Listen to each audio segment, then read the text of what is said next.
Welcome to Rebel Chaser. My name is Gail, and this is part 4 in the Norcutt versus Council case from Clark County. A lot of people said they wanted to continue watching, which really surprised me.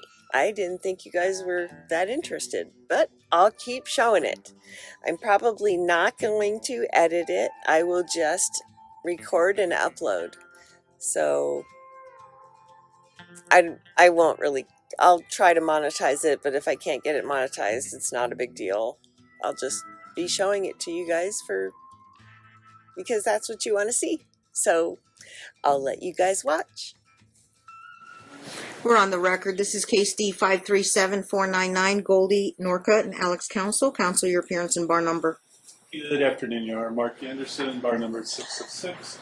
Hearing for Attorney Kurt Smith on behalf of Goldie Norcutt. Yes, thank you. You've been lead counsel since day one. This is day 3 of the evidentiary hearing on change of custody and relocation. And it's 2:38 p.m. On my computer clock. It is set for 1:30. We haven't had any phone calls to the courts. If Dad had some kind of emergency, didn't contact the courtroom or upstairs in my chambers.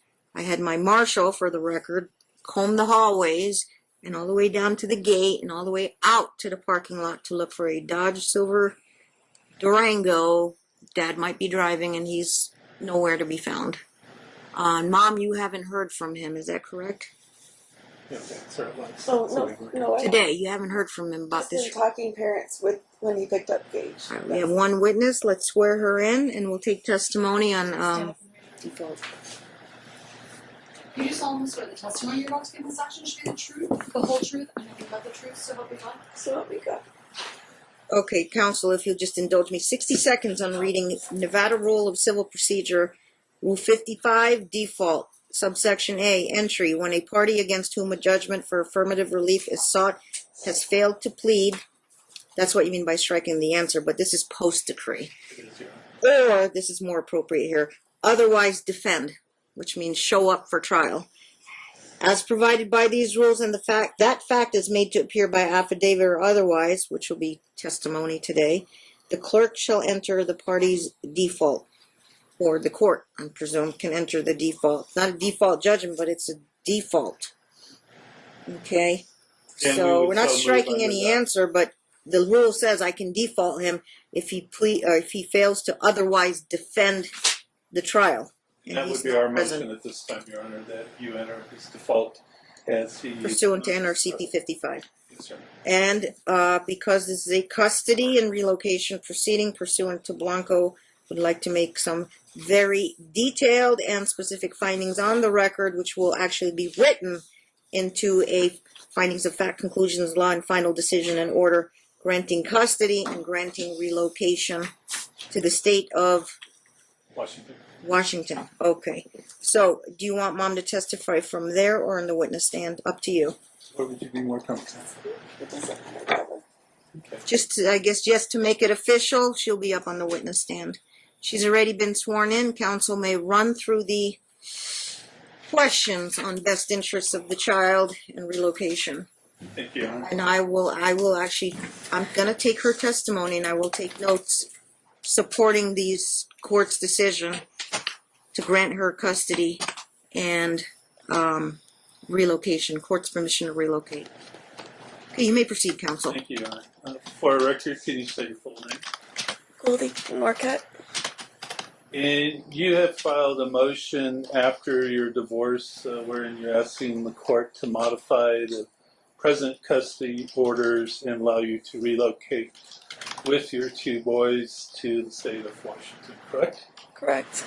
You and Mr. Norcutt were divorced by a decree filed October 10, 2016? Mr. Counsel. Yes. Right. Correct. And that decree provided that you would share joint legal and joint physical custody of your 2 children, Gavin and Gage, correct? Correct. And Gavin is how old? 17. And Gage is how old? 11. Now, pursuant to your motion, the court set a evidentiary hearing in this matter And we are now scheduled for today for day 3 of that evidentiary hearing. Is that correct? Correct. And you are present today, ready to proceed to continue to present your case, correct? Correct. And Mr. Counsel has not appeared, as the court noted at the beginning of the proceedings. Have you heard from him today to indicate any indication on his part that he was going to appear and defend this matter today? I only heard from him to pick up Gage this morning, And that's all he indicated to you? and I dropped him off. And do you have concerns that he may have absconded with Gage? Yes, Can you tell the court why you have those concerns? because he's threatened it before. Now, the court has to determine whether it is in the best interest of Gage and Gavin to modify the existing joint custody order. Do you believe it is in their best interest? I do. And we're going to go through the best interest factors that the court examines in making such determination. At 17, do you believe Gage is old enough and mature enough to make a decision as to where he wants to live? At 17 for Gavin, yes. And, Gavin, yeah. Gavin. And do you believe he's old enough and mature enough to determine with whom he wants to live? I do.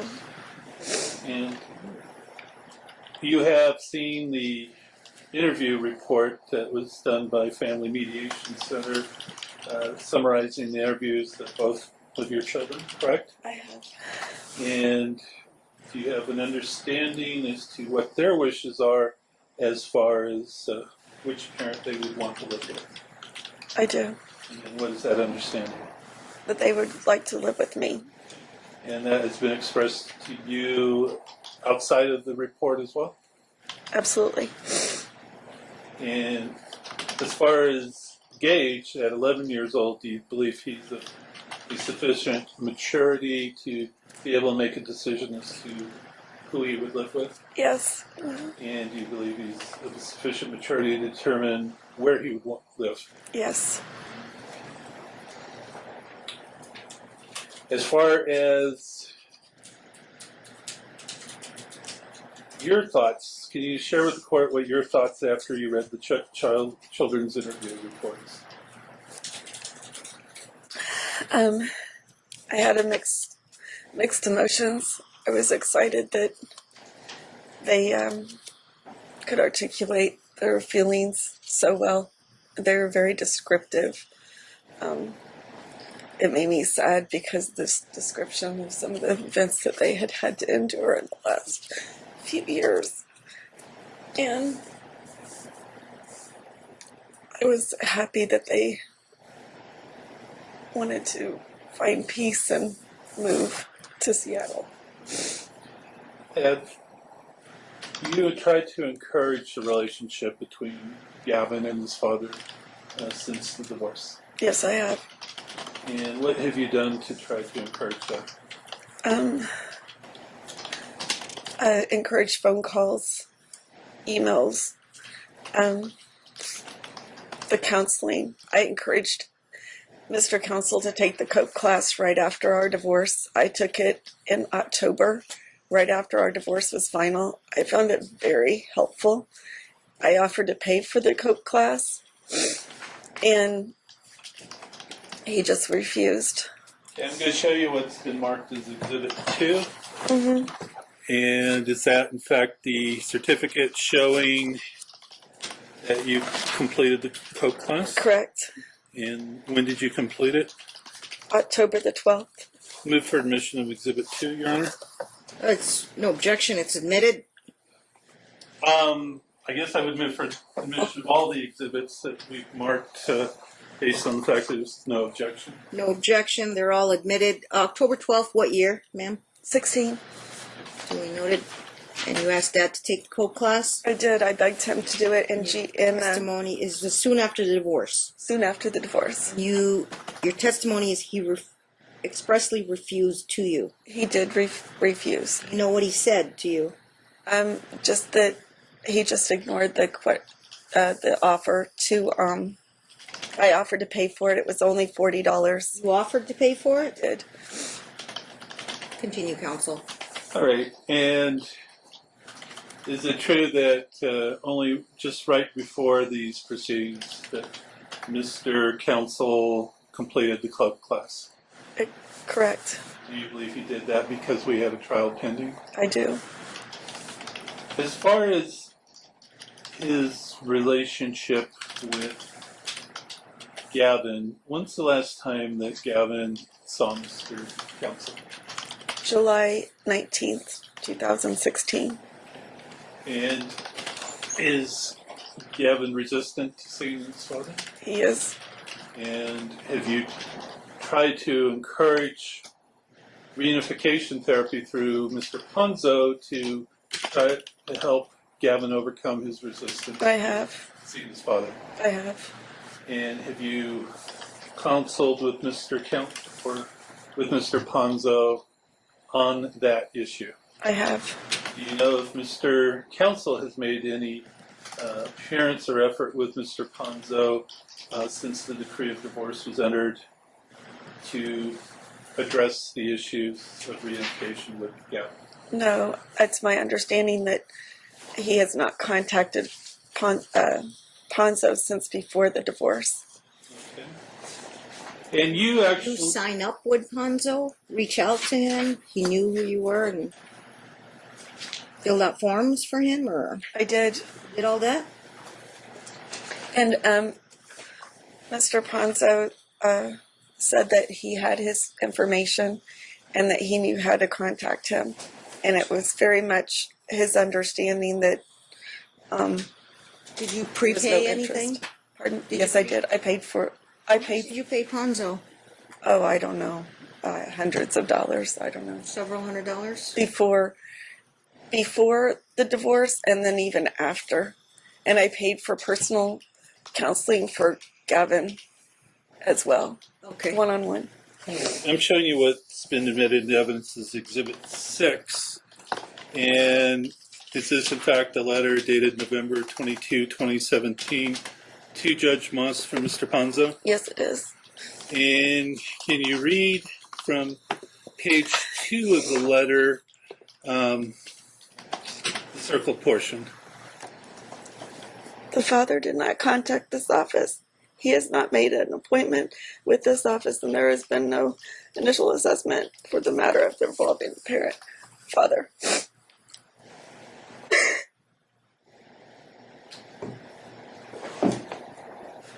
So you've told us about your efforts to try to encourage the relationship between your sons and their father. Let me ask you the converse. Does Mr. Counsel act in a manner to try to promote your relationship with the children? No. Does he act in a manner that tries to inhibit your relationship with the children? With the youngest child. And can you give the court an example of what he's done in that regard? The participation in football, school, pickup, drop-offs and pickups, any kind of contact is barbaric. Does Mr. Counsel insist on controlling Gage's sports activities? Yes, it does. And what effect do you think that has on Gage? It affects his love for the game.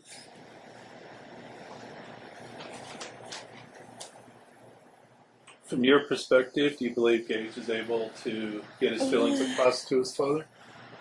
To his father, I believe he has the ability to express himself, but I don't think his father listens. Can you give the court some examples where he's done that and his father hasn't listened? Well, for instance, for spring football, because we were in court, and the child was failing the 5th grade, I really didn't want Gage to play football for spring because I felt like his grades was more important. So I contacted NYS and I asked if he could play on a mutual team, and they said he could be signed up with any team. And it was a team that I knew that would hold him accountable for his grades. And but Alex couldn't coach on that team because they wouldn't allow it. And this coach was the only coach that is really Gage has ever bonded with. It was his first coach at 5, and he's incredible. It was halfway in between both of us. He lives in Lone Mountain and I live in Henderson. And I tried everything in my power to get him to compromise with NYS's director, the director of NYS, to get him to just to compromise so I could participate. Because if he's a coach and he's participating, then I have to sit on the opposing team's side, and I can't even go down and take photos with my son. And I haven't had photos with my child or any football photos for 3 seasons because he keeps me at bay. Would you agree that the level of conflict between you and Mr. Counsel is severe at this time? At best. And what do you attribute the source of the conflict between the two of you? His drug use. And what specifically about his drug use contributes to the conflict between the two of you? He's just irrational. Do you recall And angry. what is, to your knowledge, Mr. Counsel's drug use? Opiates. And how long has he had an issue with opiates, to your knowledge? I found out 6 months after we moved to Las Vegas, so September 2011. And we asked him during the first couple days of trial about your asking him to submit to drug testing in 2012. Why did you do that? Because I found out he was addicted to opiates. How did you find that out? He was texting the neighbor for her prescription drugs. And she told me. After you found that out, did you address the issue with Mr. Counsel? I did. What did you do? Threatened to end our marriage if he didn't get some help. And did he get help? Well, he took the drug test. And let me ask you about that. The drug test, after he took it, did the results ease your concerns at all? No, it was mortified. I knew nothing about drugs or addictions or anything. Did the results as you learned them after, did they increase your concerns? Yeah, they said the next high for him would have been heroin or meth. So we asked him about going to Celebrate Recovery, and he denied that. Can you tell the court if, in fact, he did go to Celebrate Recovery? He did go to Celebrate Recovery. And do you know what he went there for? Anger, drug abuse. There's the whole list. Did you see an intake sheet that he filled out acknowledging his drug dependence? I did. Do you recall what the words were? Chemical dependency. Chemical dependency. And in whose hand were those words written on that intake sheet? His handwriting. Okay, you recognized his handwriting. Now, do you recall when we were here on April 10th and you requested a drug test that Mr. Counsel asked if he could do it next week? Correct. And do you recall we had discussions about him at that time producing his printouts from his Walgreens where he said he got his prescriptions. Have you seen those produced? I have not. So you mentioned anger issues. Does Mr. Counsel have anger issues that contributes to the conflict in your relationship? Yes, he does. And how did those anger issues manifest themselves? He would, in our marriage or How would after. how would they lead to the conflict? What would he do that would be angry and create conflict? The types of things. He just would not. When he would just get very irrational and angry, and I would try to ignore him, and he would be combative, and the arguments would escalate to where he would throw me around, or he liked to choke me. How did he take the breakup of the marriage? Not well. And when you say not well, can you give the court a little more information that help the court understand how it's not well that he took the marriage? He called me obsessively. He broke into my apartment twice. I had to move in the middle of the night into a guard-gated community during the course of the divorce. My friends had to help me move. It wasn't that he broke in and just broke in. I wasn't even there. I just moved in. But he broke in and took a coffee mug that I left behind and put it on my coffee maker just to know that he had been there.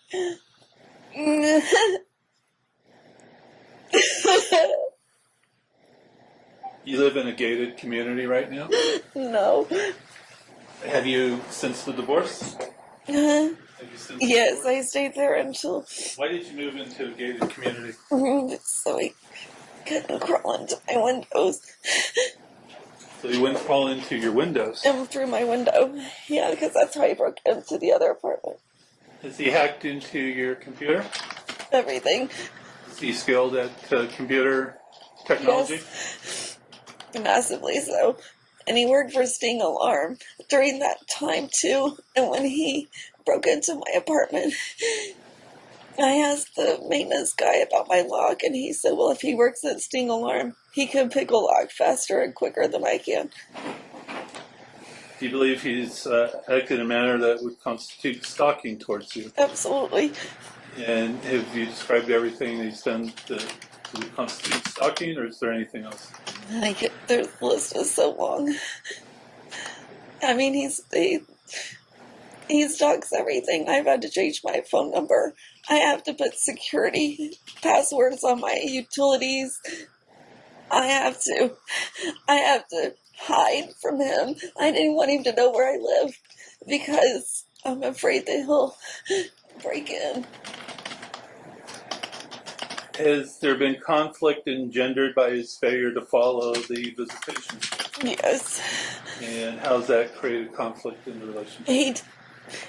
He does it. He pulls, even at the drop-offs, like at football, like after football, he makes Gage go to his car, change out of his uniform. He has to put on, change of clothes. I park way far away. Then he'll put Gage in his car and pull right up next to the car. Even after we were here in November, you said stay away 100 yards, right? He doesn't.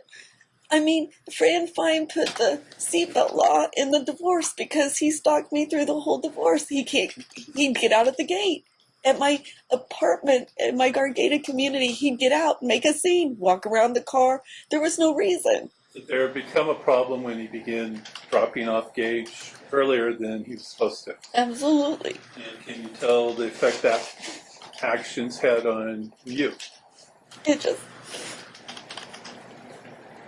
Again, it's the stalking and not abiding by the seatbelt law. He'd get out of the car. He dropped Gage. Once he dropped Gage, he was awarded the dogs in the divorce. I'm going to ask you about the dogs, but before we move off the question, I just ask you. You were working after the divorce? Right. Is bringing Gage home early Right. have any effect on your job? Yes, I lost my job. Where were you working? I was working at Growy at Lixel, And what were you doing for them? a project manager. Was it a good job? Fantastic. And what about it made it fantastic? I could work from home. I worked remotely from home. I covered Las Vegas and LA. And it was incredible money. It was enough money to support the boys and myself, and I could get reestablished. And what was the money? $88,000 a year. And you lost that job because of Mr. Council's actions? Correct. When I had to travel to LA, he was supposed to have Gage, and he would leave me voicemails like, "Where's Gage? I didn't pick him up," or demanding that he would drop him off. He did drop him off several times, and I wasn't at home, knowing that I was in LA working. And you were starting to tell us about the incident with the dogs. What happened with the dogs? Well, after my 9-month lease was up, I went month to month, and he wasn't giving us the dogs anyway. The dogs were technically they belonged to the boys. Gage had Gracie and Gavin had Gizmo. And it just became a constant battle. But it was just another way to torture the kids, the boys and I, on getting them back and forth. And so, anyway, after 9 months, my lease, I couldn't have animals. And so, when he started to seeing his girlfriend, his now girlfriend, or fiance, or whatever she is, it was this time last year. Actually, it was last month. And he called me and goes, "I need you to take the dogs." And I'm like, "I can't take the dogs anymore. I can't have the dogs on my lease. It's month to month." And he said, and then he sent me email after email. 42 times in email alone, I said, "I can't take the dogs." So he had Gage on a Saturday, and he wanted to drop him off early, as usual. And he said again, "I need you to take the dogs." I'm like, "I can't take them." I was out with Gavin at the music store picking up new strings for his guitar. And he called me and said, or my guard at my gate said, "Goldie, you need to come home. Your ex," which they all knew him because he always made a scene outside the gate, "you need to come home right away. Your ex just dropped Gage and 2 dogs at the end of the street." How old was Gage at that time? It's 10. The end of this street. At the end of the, yeah, because he couldn't get to the gate. Like at the curb. In carriers or just tied them up to a tree? No, just on leashes. Where were the leashes tied to? Gage. Oh, they were with the child? Yeah. He left the child in the middle of at the end of the street by himself? You have to answer out loud. Oh, sorry, yes. I'm sorry. And so I called the police to do a well check because I was all the way on the other side of the valley. And so when I got home, when I got Gage and I took the dogs home and they were covered in feces and matted, the boys both have 2 cats too. So they both had cats, and I'm like, they haven't had their shots.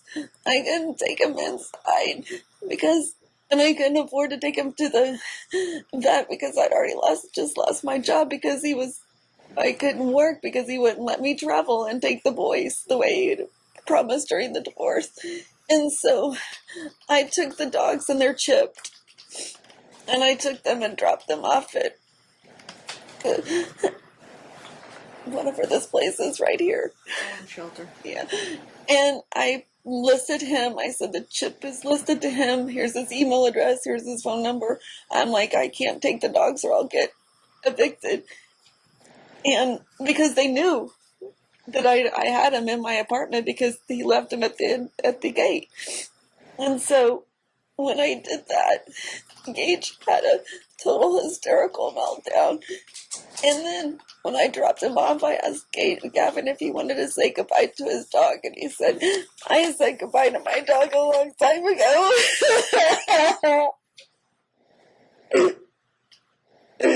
I'm so sorry, but it's just so sickening. Said that Gage or Gavin? Gavin. Let me ask you this. You told us about the effect of that incident on how it was on the children. Has the overall conflict, as you described it, had the children been subjected to? Oh yeah. Well, I filed a neglect report that day because when I got back, the police had finally arrived. Thank you. And I have the neglect report over there. CPS? No, just with Police? the police. And it was a misdemeanor. And they didn't prosecute him, but it's on file. And Gage had red marks on his neck from where his dad had drug him around. That day he dropped him off with the dogs? Yeah, because Gage knew he was telling him, goes, Mom can't have my dog. I can't have the dogs. Gage, in the interview, mentioned an incident where his father was holding the dog and wouldn't return it to him, and Gavin stepped in. Are you aware of that incident? Yes, that's when we left him. Okay, so this is a different incident? Yes. And was he being cruel to the dog at that Yes, time? he was. Were the children affected by that? Yes. And could we agree that the conflict between you is not good for the children? It's not. It's And horrible. do you believe that by granting you primary physical custody, that would eliminate much of the conflict that the children have been exposed to? Absolutely. And do you believe that the conflict between you, Mr. Counsel, in particular the children's exposure to it, would be lessened if you relocated to Washington State? Yes, I do. So overall, you have communication difficulties with Mr. Counsel, is that fair to say? Extremely.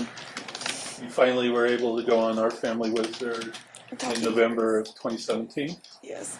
Does that improve things at all? I speak in third person just to take any emotion out of it. Why do you want to do that? Why? Why? Because if I show any kind of emotion, he just continues on harassing me. So you take that as encouragement? He does take it as encouragement. How many pages of Our Family Wizard communications have you had from him during that period when you started November 1st? 600. And they're not all communications he's initiating to you, but it would be fair to say that the bulk of them are him communicating. 80%. I'm sorry, what's 80%? The communications, the 600 pages, 80% is dad communicating the mom. Initiating communication? It's not communication. It's rants on Class D felony and, I mean, just his long, like, prose Legals, rants. quotations. Yeah, just, Okay. and berating me. Constantly berating me. And I would say that, you're making me feel uncomfortable, stop sending the harassing messages, or stop being combative. I would use all those buzzwords, and he just continued on. It didn't even matter. Now, the court obtained the CPS records, and they noticed in one of the records, one of the caseworkers was talking to Gavin, and Gavin indicated that he finally had calm living with you. Yes. Do you recall that in the records? Is that Right. Cox Exhibit 1 or 2?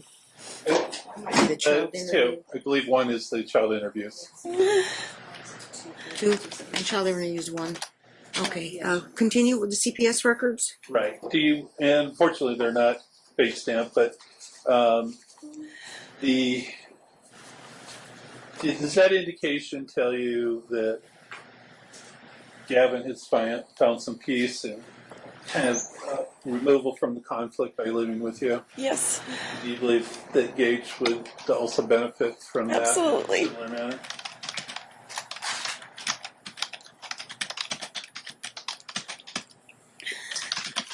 The CBS records also indicate a Mrs. Hendricks interviewed a friend of yours from Indiana, and the friend told her that you were getting sick and throwing up from all of Mr. Counsel's actions. Do you recall that? Yes, Is that accurate? Was that it what's is. going on? Is Mr. Counsel, has he ever displayed any willingness or ability to cooperate with you to meet the needs of the children since the divorce? None. And is it true that you agreed to the joint custody because he had Mike Carmen representing him and you had no counsel? Correct. I'm sorry, she didn't have a lawyer at the He time. didn't have a lawyer? In Fran Fine's office and Mike Carmen represented Would- Dad. Yes. Okay. Can I elaborate? If you need to. Oh, I had an attorney when I filed, but the fees became so engrossed, I had to go pro se, and he spent $23,000 trying to keep me from divorcing him. And I gave him everything except a finger, and it still wasn't enough. Jason Stoffel was your attorney of Robert Stoffel Family Law Group? Okay. And Yeah. So, as far as cooperation, let's talk about Gage's school.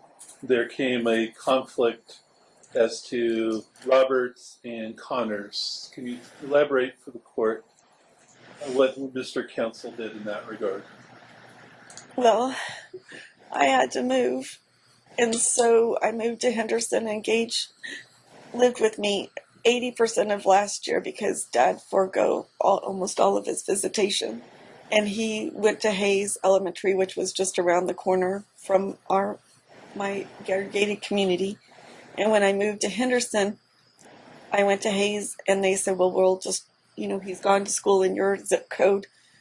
We'll transfer all of his records to Roberts. So school started, and Gage went to school. I enrolled him, and he the next day he showed up at school. Mr. Counsel showed up at school, and he talked to the principal, and he had contacted CCSD's attorney, legal team, and he convinced them that he had Gage more than I through the week. And so he unenrolled him without my permission and moved him and enrolled him into Connors. But the entire time I was in communication with Mr. Smith, because when I found that out, we were already had a hearing, court date. And so then we went to our initial hearing, and then that's when he was ruled to go back to Aggie Roberts. But by then, school had already started, pretty much, like they were in the first few weeks. Had Mr. Counsel agreed initially for Roberts, Correct. and then he backed out of that agreement? Right. Did you consider that to be a lack of cooperation on his part? Absolutely. And did it negatively affect Gage? It did. And how so? Well, it was just upheaval on his routine, and it affected he just got behind going from one school to the next, plus just his social environment, learning new friends. And Gage expressed a preference for Roberts over Yes, he did. Connors in Yes. his interview. You recall that? right. And his father testified that he went to school with his football peers, like 8 of them, I think he said, At Connors. at Connors, which was not true. He went to school with one boy that he played football with who no longer played football, which he still maintains the relationship. And in fact, does Mr. Counsel have a problem with telling the truth? Yes, There are a number of things that he misrepresented in his testimony. more than I can count. And we'll go through some of them as we proceed. Let's talk about the mental and physical health of the parents. So do you have any mental or physical issues that would preclude you from being the children's primary physical custodian? None. Does Mr. Counsel have issues which you believe negatively impact his ability to be a custodial parent for the children? I think his drug addiction and his mental state, as far as his inability to tell the truth. Do you believe he may have some mental health issues?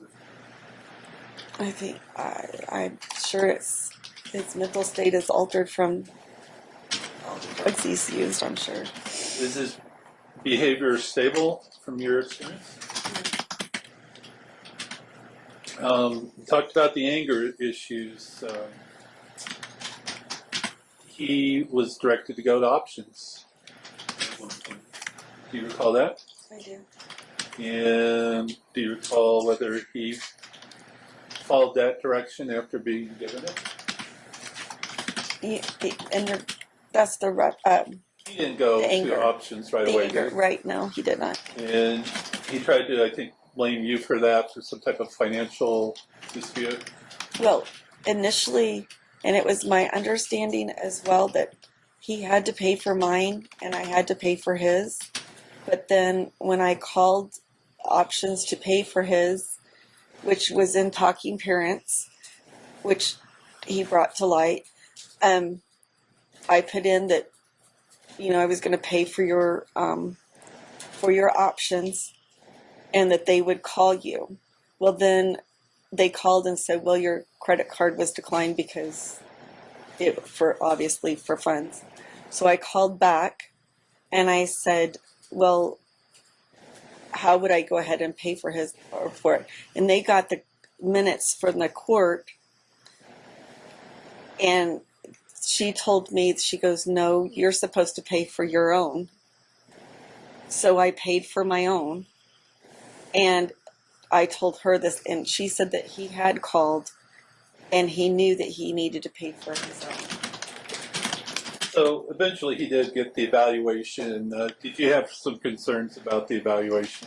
Well, after I took the evaluation myself, just the questions on there, I don't know if his was the same, but it referenced, domestic violence. If the questions were, have you ever been arrested for domestic violence? Have you ever been in recovery or any prescription or alcoholism? Any anger issues? And so when I took that, I was really alarmed to know that if he took that and took it honestly, that I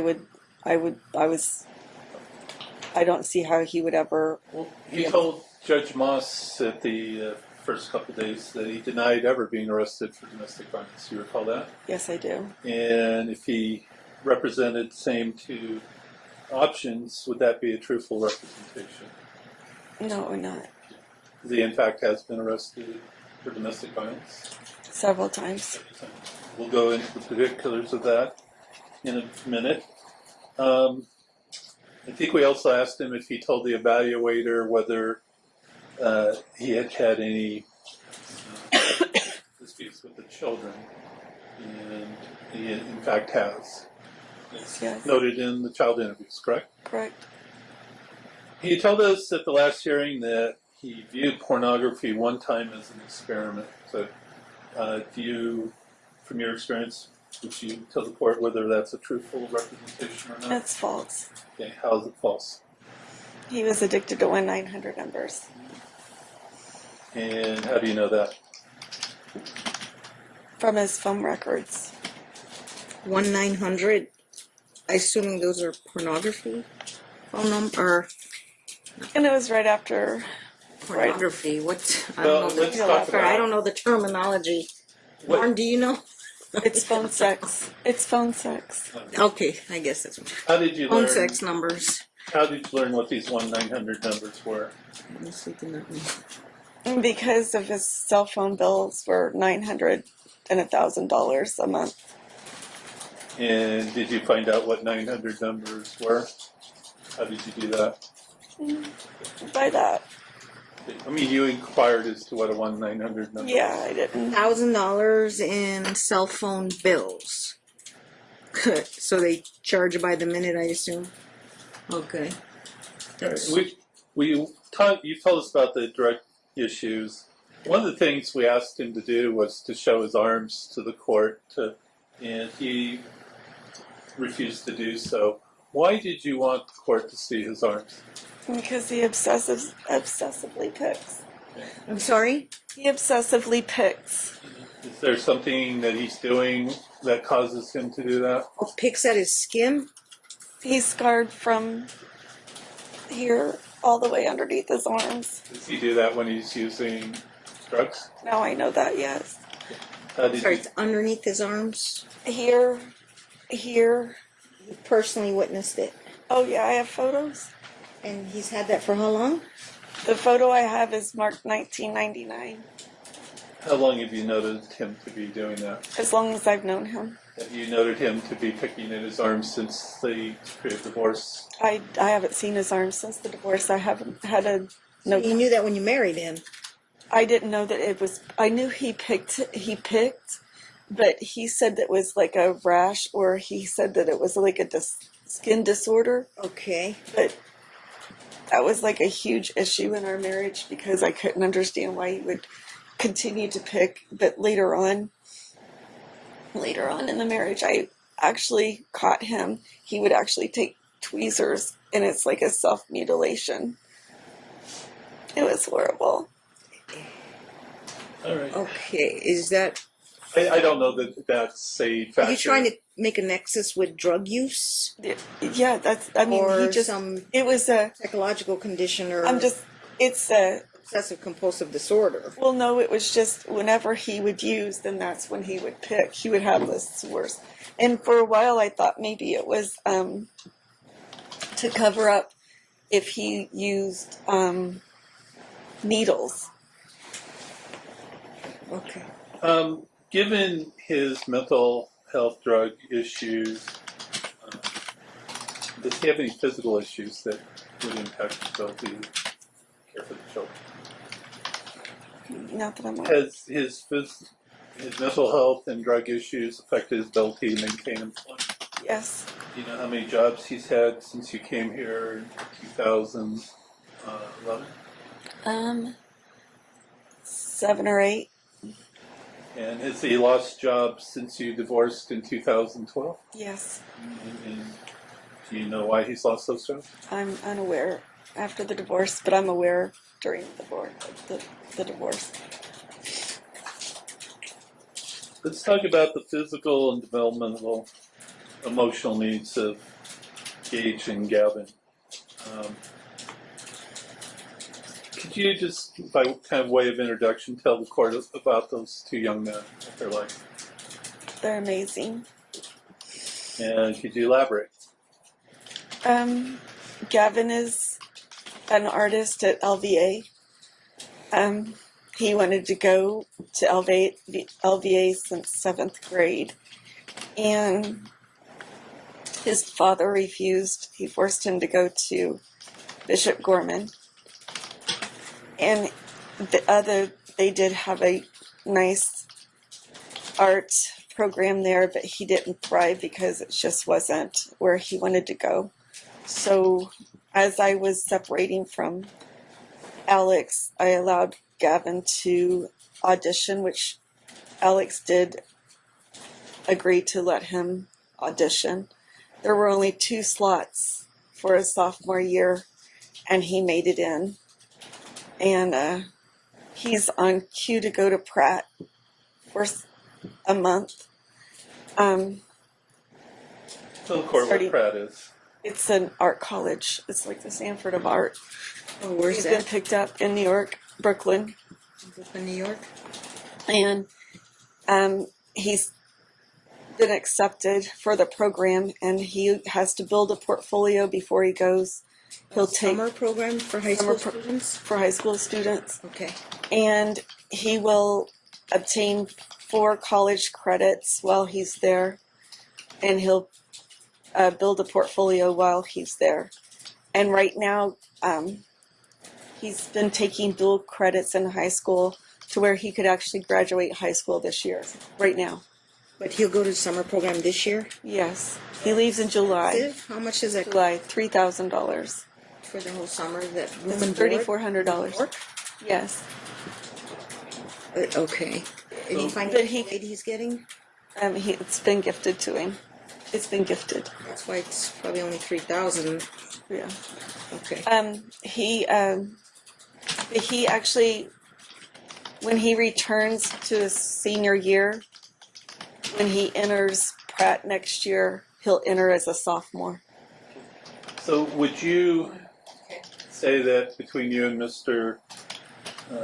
Counsel that you've been more supportive of his academic progress and interests in the field that he is interested in? 100%. And do you know why Dad wanted him to go to Gorman, despite the child wanting to go to LBA? To pave the way for Gage. For Gage to play football there? Is that yes? Because Gavin's a stellar scholar student. And between you and Mr. Counsel, which of you is more involved as far as promoting their education and schoolwork? Myself. What about Gage's academic performance? If you had concerns about that? Last year he did really well. Gage has always struggled socially and academically in school. And I think our relationship during the marriage and since we moved to Las Vegas and then the divorce was really hard on him. And then last year when I had him most of the time and he went to Hayes, it was his best year that he's ever had. He thrived, he got along socially. And then this year has been a nightmare. His 2017-18 has been a nightmare. Do you believe that maybe a changed environment will help Gage be better in school? I know it will, yeah. Why do you know it will? Because he thrives better with consistency, and he needs help with his academics, and he doesn't do that at his father's. Between the two of you, which of you has been responsible since the divorce for providing for the children's medical appointments, dental appointments, and so forth? I have, solely. Solely. Have you had sole responsibility for Gavin's financial support? Yes, Since he's been with solely. you since July 2016? Yes. Now, Mr. Counsel told us about his being angry with you for taking Gage and Gavin to a dental appointment on a Friday when he had a football game on Saturday. Did you think it was important to get their dental appointment? I did because I had insurance and they both were due their cleanings. And plus I communicated where I was at. I didn't withhold the child. I communicated in Talking Parents where I was at and that we were going to grab a quick bite because they were both starving and that I would meet him at 6:30 at the Dollar Tree. There was no provision in the decree as to what time you would exchange on Fridays if there was a football game for Gage. No. How's your relationship with Gage at this time? You described it as amazing in the child interview. Would you agree? I would agree. You mentioned something about Mom and Gage days. Can you tell the court about what Mom and Gage days are? We go, we get up and go to breakfast and go to the park, or we go bowling or to a movie. I take him to the game store. How often do you do that? Once a month. And it's just our day. I do it with both. I do it with both the boys. And what's Gavin and Mom day like? The same thing. We go to Denny's. That's his favorite place to go. And then we go to the record store and the music stores. He likes to go to the thrift store. He mentioned in his interview you have a mutual share for the affection for the Beatles. Is that correct? Yes. As far as Dad's relationship, obviously with Gavin, I think he even admitted that there is no relationship at this time. His dad, in your belief and experience, does he follow through on the Ponzo therapy to where he could pursue a relationship if he chose to do so? No, he did not. And his failure to follow through on Ponzo therapy is continued in no relationship status. Would that be fair to say? Yes. Do you know of any reason why he would go through that Ponzo therapy if it meant having a relationship with Gavin? Because I think he knows that Gavin is brilliant and he can't lie to Gavin any longer. Gavin reached the age where he could see through the hypocrisy. And he made a comment in his interview that his father is everything that is the worst of people. Do you recall that comment? Sure. Do you see anything on the horizon that would indicate that Gavin and his father will ever have a relationship? No, but I someday, I think it's important for every boy to have their father, but it has to be healthy. Do you believe it would be unhealthy without some help from a person like Mr. Ponzo? Absolutely. Do you believe it would be unhealthy to have Mr. Counsel force or try to force a relationship on Gavin without someone like Mr. Ponzo to address the reunification? Agree. I agree. That's why it was written into the divorce. How would you describe the relationship between Mr. Counsel and Gage? Strained. And how long has it been strained? As long as I can remember. To what do you attribute the straining of their relationship?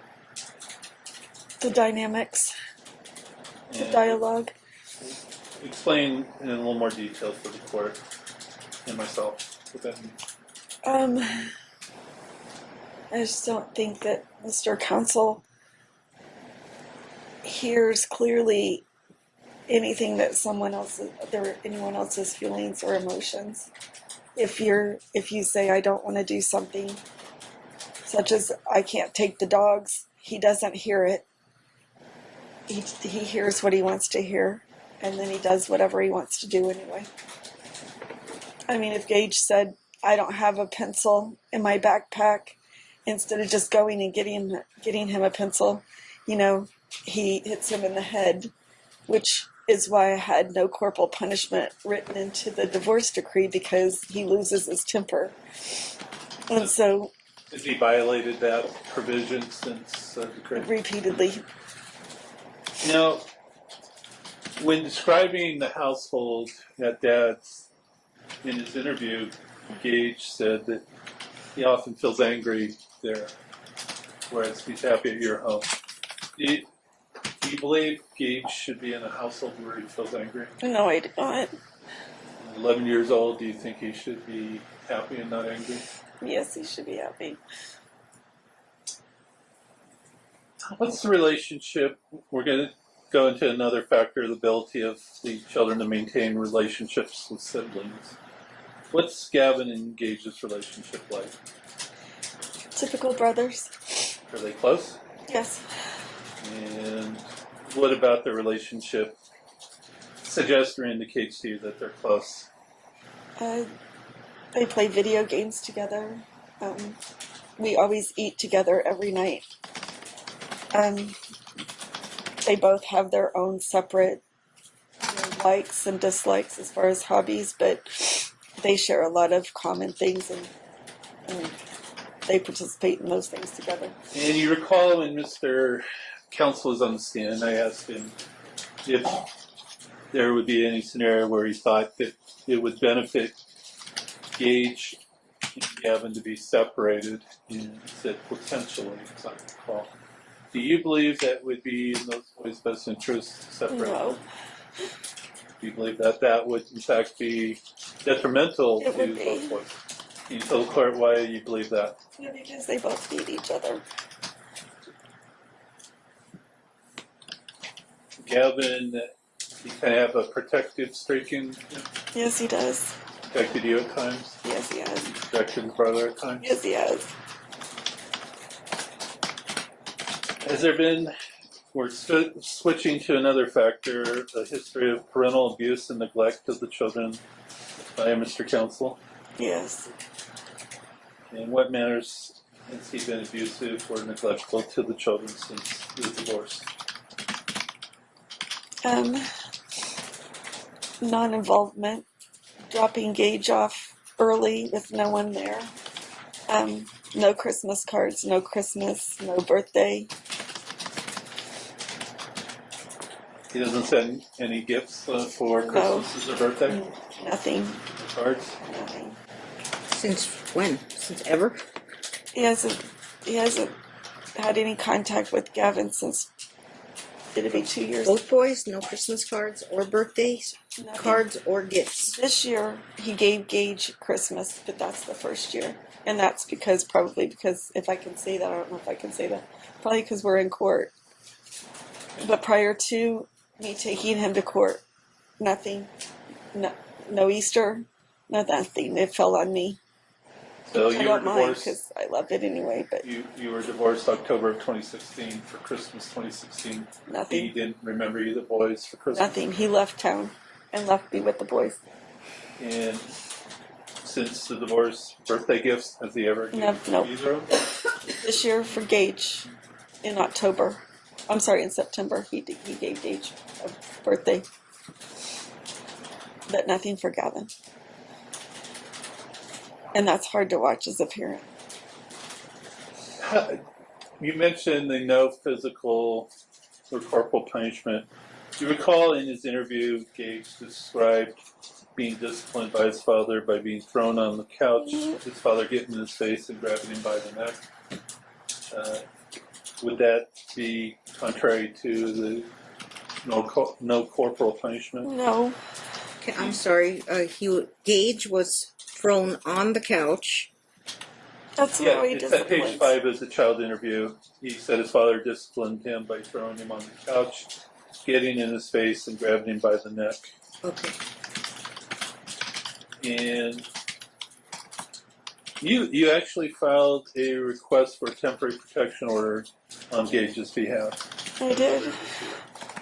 Are you still making that request? Yes, And do you believe that Gage is in need of protection from his father? I am. Why do you I'm sorry, is that a hearing required? I think it's part of this. You had consolidated them both. But when she applied personally, they put it off over here. She filed, and then we came in for the It calendar wasn't call. an initial granting, it was a hearing required.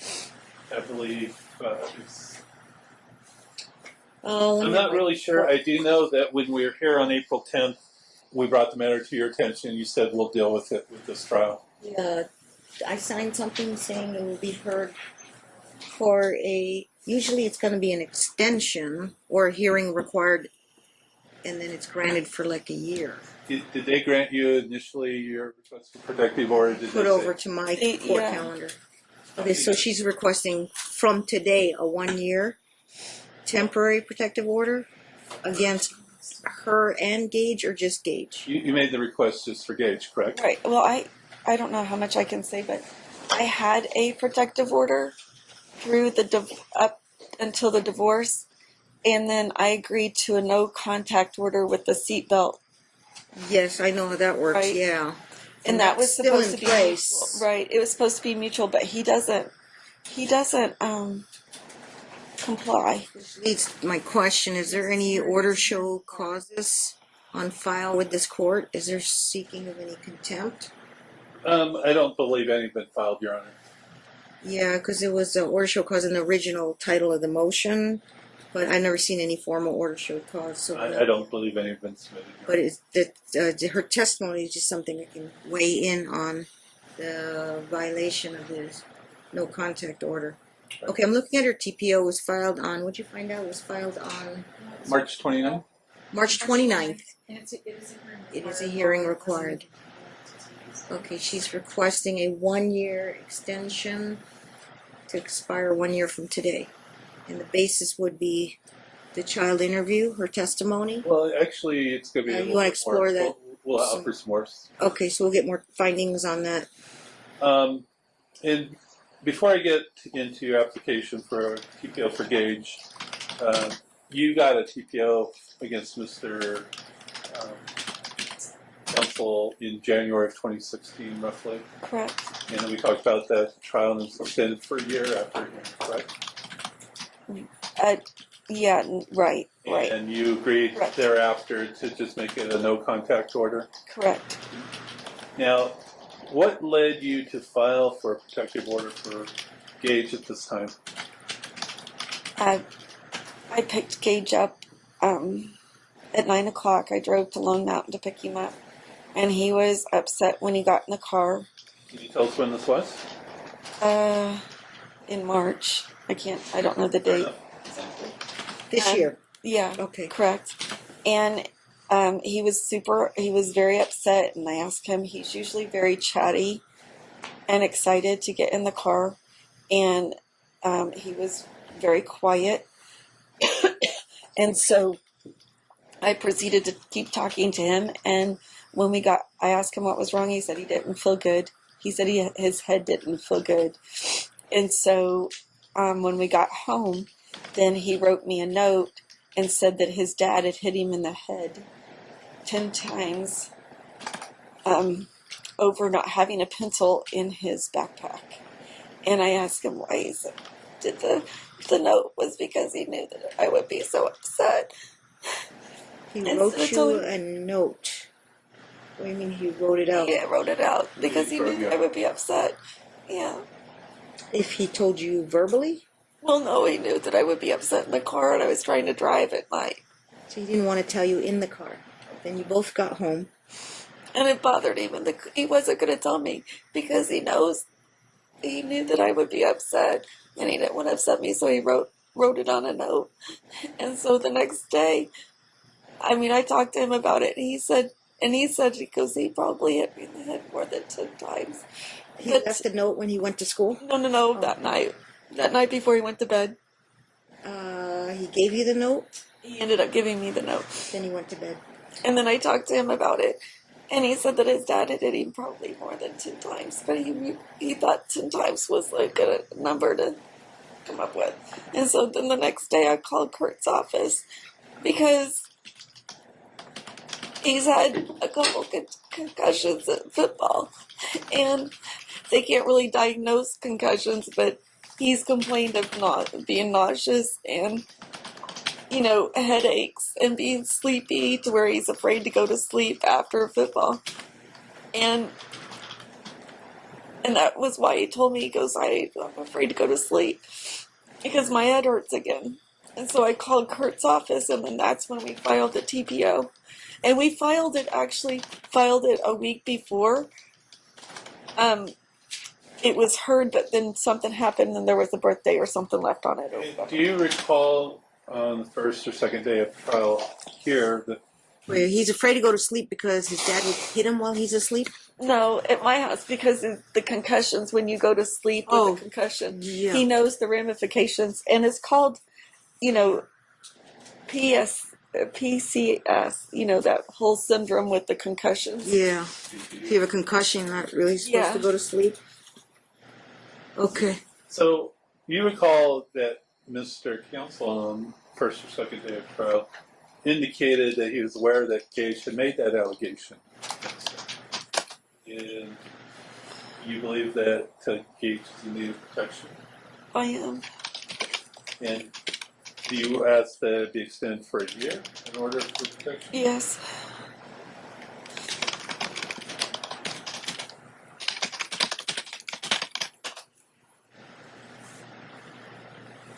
Now, the CPS records refer to an incident where Mr. Counsel cut Gavin's eye by pushing him into a wall. Do you recall that? Yes. And when did that occur? July 2016. What were the circumstances of his doing that? He found out that I had rented an apartment, and actually went to the apartment and looked in the windows, and he found out I rented an apartment because he had hacked my email. And he came home very angry. Well, he called me screaming on the phone. So I got the boys up and told them to get their bags, that their dad was very angry. And when he came home, I was leaving with the boys and the dogs, and then that's when the occurrence with the dog happened that the boys described in the interview. He had Gage's dog holding him way up in the air, threatening to throw her down if I didn't stop leaving. And then Gavin tried to grab the dog, and he threw her, and he smashed Gavin into the wall. He threw the dog? He threw her down. The Shih Tzu or the... The Shih Tzu. They're both Shih Tzus. He threw her down. And then she ran underneath the bed. And then Gage crawled under the bed, got her out, and ran to my car. And then Gavin's eye was bleeding. And we got in the car, and then he let us go. Now, Back up. So was the dog okay? She ran under the bed? She was okay. But then he reached for Gavin and... No, Gavin was reaching for the dog, so he pushed him up against the wall. He slammed his face against the wall. Gavin's face? And Gavin got a cut in the eye. Yeah, he has a scar permanently. last factor we're going to talk about is domestic violence. And domestic violence wasn't considered at the time that you agreed to divorce in October of 2016, correct? I'm sorry. There was no consideration by the court of domestic violence allegations when you agreed to the divorce, correct? Correct. And you didn't press that matter because you didn't have counsel and Mr. Hardman was representing Correct. your husband? Thank you. Son? Correct. But there has been domestic violence perpetrated by Mr. Counsel, is that correct? Correct. And it's been perpetrated against you and the children? Would that be accurate? Yes. Now, you heard Mr. Counsel on the first day of trial deny he's ever been arrested for domestic violence. Is that a true statement or not? It's a false statement. I'm going to show you what we've introduced into evidence as Exhibit 13. And you recognize this as a police report from back when you lived in Indiana? Yes. And that was back in 2001? Correct. And that report indicated that on July 8th of 2001 that Deputy Smith came to your residence in Marion County. Yes. You were living at 1533 Holly Court at that time. Correct. And he indicates in his report he could hear yelling and screaming from the inside of the residence. That Mr. Counsel was standing in the bedroom yelling at you as you were sitting on the bed with your child. And he was telling you that he wanted his cell phone. Did that happen? Yes, it did. And you recalled that Deputy Smith noted in his report that if there was anything physical going on, he asked Mr. Counsel, and Mr. Counsel said no. Then the officer asked you if anything physical was going on. And you indicated that you had gotten an argument with him. He had picked up the telephone and threw it at you, striking you in the face, along with bouncing off and hitting the bathroom door as he was taking a shower. What actually, is that what happened? Mm-hmm. That's what happened. And you told the officer that wasn't the first time he had battered you? Correct.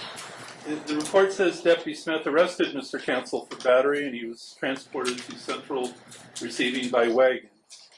The deputy observed some redness to the side of your face Did that happen? Yes, it did.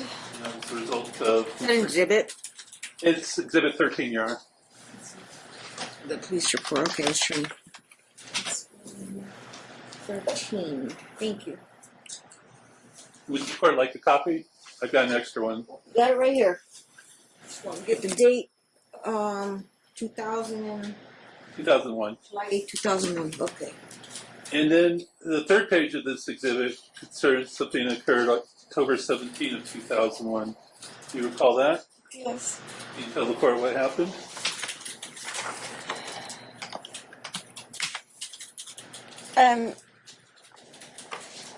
Yeah, he just continued to harass me during the time when we were deciding if we were going to stay together or get divorced, and he grabbed me by the neck and pulled my necklace off, and all of this instance with the phone was when I found out he was addicted to the 1-900 numbers.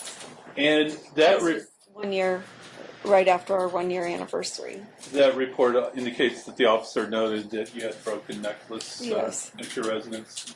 That he was violating the order of the court for no Right. contact. Mm-hmm. All right. That was 2001. Now, we talked a little bit in the first 2 days of trial about an incident occurred January of 2016. And you had the other police report there that you obtained. That police report from January of 2016. Yes. And does that indicate that Mr. Counsel was arrested for domestic violence? Yes. So when he told the court that he'd never been arrested for domestic violence, this in fact would be at least the second time that he's been arrested. Correct. And on the first page of this report, there's a comment made about 3/4 of the way down, beginning Officer Medina. Could you read that for the court?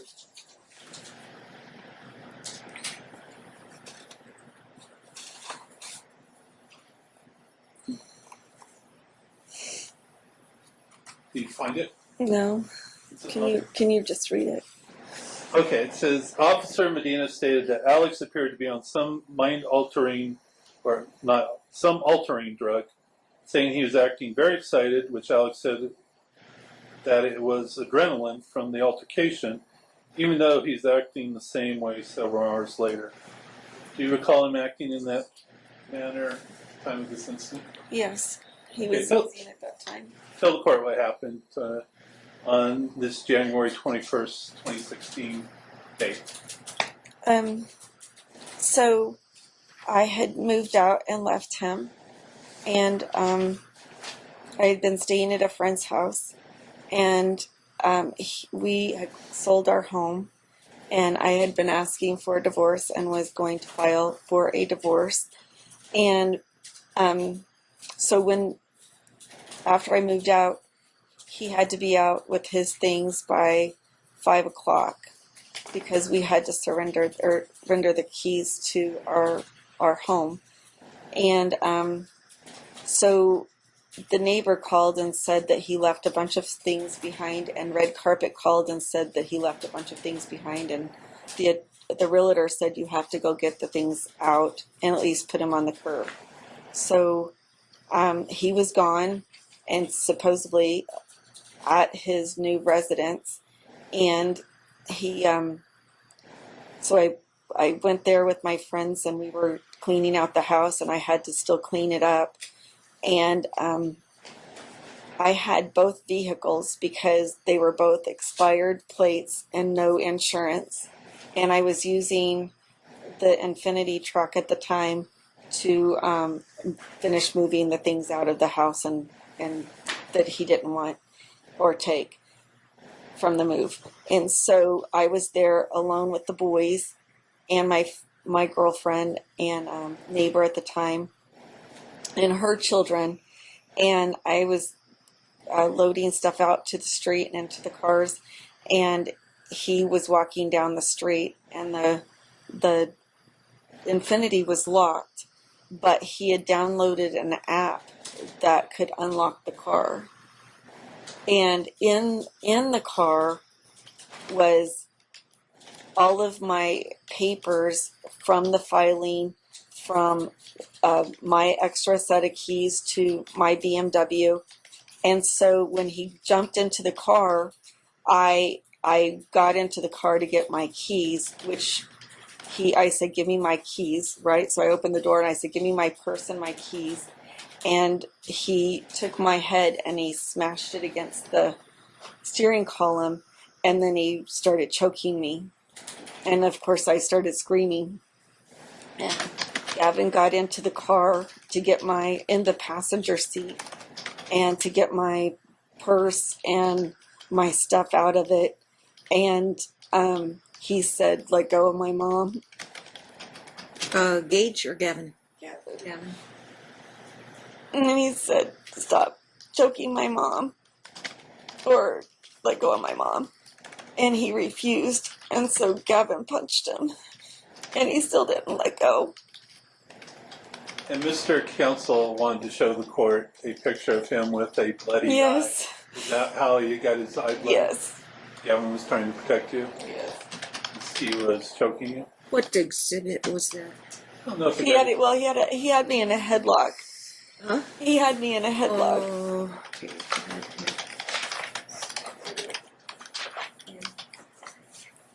Gavin strikes me as an artistic boy. Well, he is an artistic boy, but he's not like aggressive. some jock or something. No, he's not even aggressive. Not a. He's protective. I think you're talking But very Is protective. he a big boy? He's 6 foot. He's 6 foot. He punched his dad He punched his dad. to get you out of the headlock. And then he did still, and then Exhibit, I'm sorry, for the record. May I see that? Exhibit M. Be careful. Very well.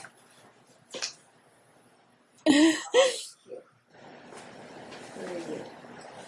Okay. So when he didn't. I told Kate, I screamed. I'm sorry, where was this again? In your driveway? Or? It was it was actually parked. I had the car parked at the At street. your house? The house that we just sold.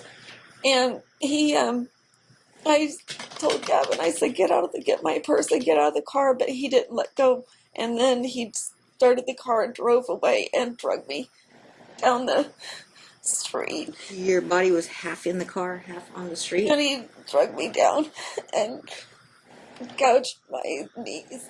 And the saddest thing about it was my neighbor's kids were there. Gage saw it. Gavin saw it. I mean, I'm not even friends with my neighbors anymore because it was terrifying for them. Is this the type of things that you want to keep the children from being exposed to by having primary custody and relocating to Washington? Correct. Scraped your knees too? Somebody yeah. called the cops? Neighbors? The neighbor. Cops came? Oh yeah. They was arrested. Your neighbor was Lisa Bright, right? Yes. She called the police. The report says Officer Smith came in contact with Goldie, who was visibly... Sorry, is that an exhibit? 13. Or 12. 13? It's exhibit 12. I'm sorry. 12. Okay. Yeah, one was Indiana. This one is Metro here, right? Yes. Okay, where are you reading from? The second page narrative, second paragraph. On arriving, Officer J. Smith came in contact with Goldie. Oh, yeah. Who was visibly upset, like she had been crying. Yeah. She had blood on her shirt, and her knees of her spandex pants were ripped. Okay. And do you recall that? Yes. And you also showed the officer your phone and 60 missed phone calls that you received from Mr. Counsel earlier that day. Yes. Is that an example of the kind of harassment and stalking behavior Yes. that he exhibits towards you? And he talked about how far in the report you were dragged in the car. And the car actually ended up down in front of the other neighbor's house. Is that correct? Correct. So when Mr. Counsel shows the court a picture of his bloody eye and tries to portray himself as a victim, that's not true, is it? No. He committed domestic battery against you on this occasion? Yes.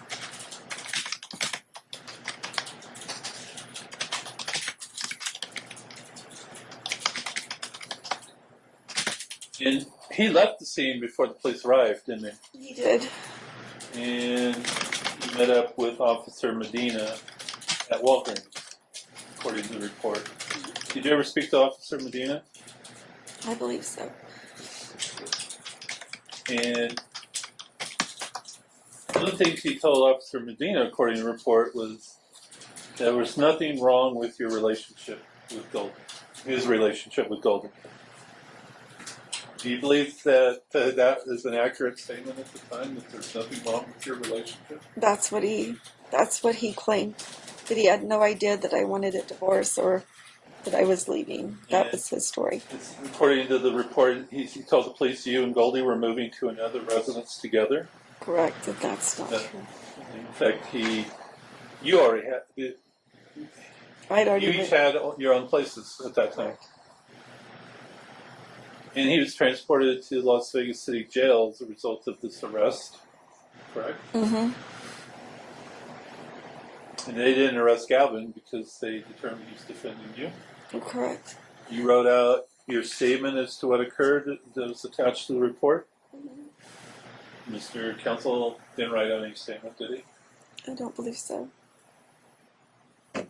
And is it this type of behavior that you're trying to protect your children from that motivates your request for modification of custody? Yes. And to relocate to Washington State? Yes. Based on everything you've told us, does that form the basis for your belief and representations to the court that it is engaged in Gavin's best interest that the joint physical custody and the joint legal custody be amended, changed, modified? Modified, please. And you're asking for primary physical custody of the children? Yes. What is your request as far as legal custody? That I would like primary and Sole legal custody? legal custody. That can have two components to it. Do you have any objection to Mr. Counsel having access to school records, medical information, things like that? I don't. She'll have sole decision making, but he will have That's equal where I was access getting at. to records. I mean, is there any problem with him being able to ask for their report cards, medical reports? Yeah, no, that's fine. Okay. It's, But you want to make the decision making yourself as opposed to sharing those decision making. He can't make decisions, but he can get the only- records, but he the can only thing- talk to doctors, he can talk to nurses, he can talk to principals and school teachers. I just don't want him to have my insurance information because then he can find out where I work again. All right. But You're going to arrange that with every doctor office or hospital. I've had to do it with all my utilities. I mean, it's ugly. Does she just want sole? yeah, I mean, Legal. okay. Fair enough. That would be No access, no decision making. If he has a problem, he can go file a motion in court with me. Okay. So, is there anything else you want the court to know about your request to modify custody? We covered everything? Visitation, supervised. I was going to get into that with the visitation on Okay. the relocation, but I can do it now if the court. Oh, gotta go through relocation factors. Pardon? Okay. Yes, there's only 4, not 12. We have 4 factors to go through. Try to get through Yeah. them. Your request of the court is to relocate the children to Seattle, Washington. Correct. And would this be a good time to do it now that we're not? Right. Correct. And you have to establish a sensible good faith reason for this move. Can you tell the court what your sensible good faith reason is that motivates you to ask the court to allow you to relocate Gage and Gavin to Washington State? Well, my key full factor, or my number one factor, is to give them stability. My sister lives there, and my adult nephew, 2 adult nephews, and adult niece. My adult niece has a son that's just a little bit older than Gage, and they're very close. And Gage can go to middle school with him. And then Gavin is extremely close to my nephew. Did I get the actual city, or is it actually Seattle? It's Auburn. What is it? Auburn. It's Auburn. My sister. Auburn. Yeah, my sister has a business, and so does my niece. And I'm going to work with them. My sister has a 4,000 square foot house, and she has an apartment that people just come. They do missionary work, and so people come and stay with them from out of country. And so she said that I can come and stay with the boys there and get established, work with them. The apartment? Yeah, in the apartment downstairs. Okay. So, It's almost the same size as my current living arrangements. so is your reasoning in part dictated by the fact that you believe that removing Gage and Gavin from the conflict down here, all that's going on, would benefit them, Yes, benefit you? right. And they'll have the support with, their family. Do you believe that will improve your prospects for supporting yourself and the children? Absolutely. And why do you believe that? Well, because I'll have support with childcare, transportation with. Well, you're going to get rent-free place for now? Yes, for now. Correct. And your goal is to get independent housing Yes, here? absolutely. Is the cost of living in Seattle more expensive than Vegas? It is, but the pay rate is more.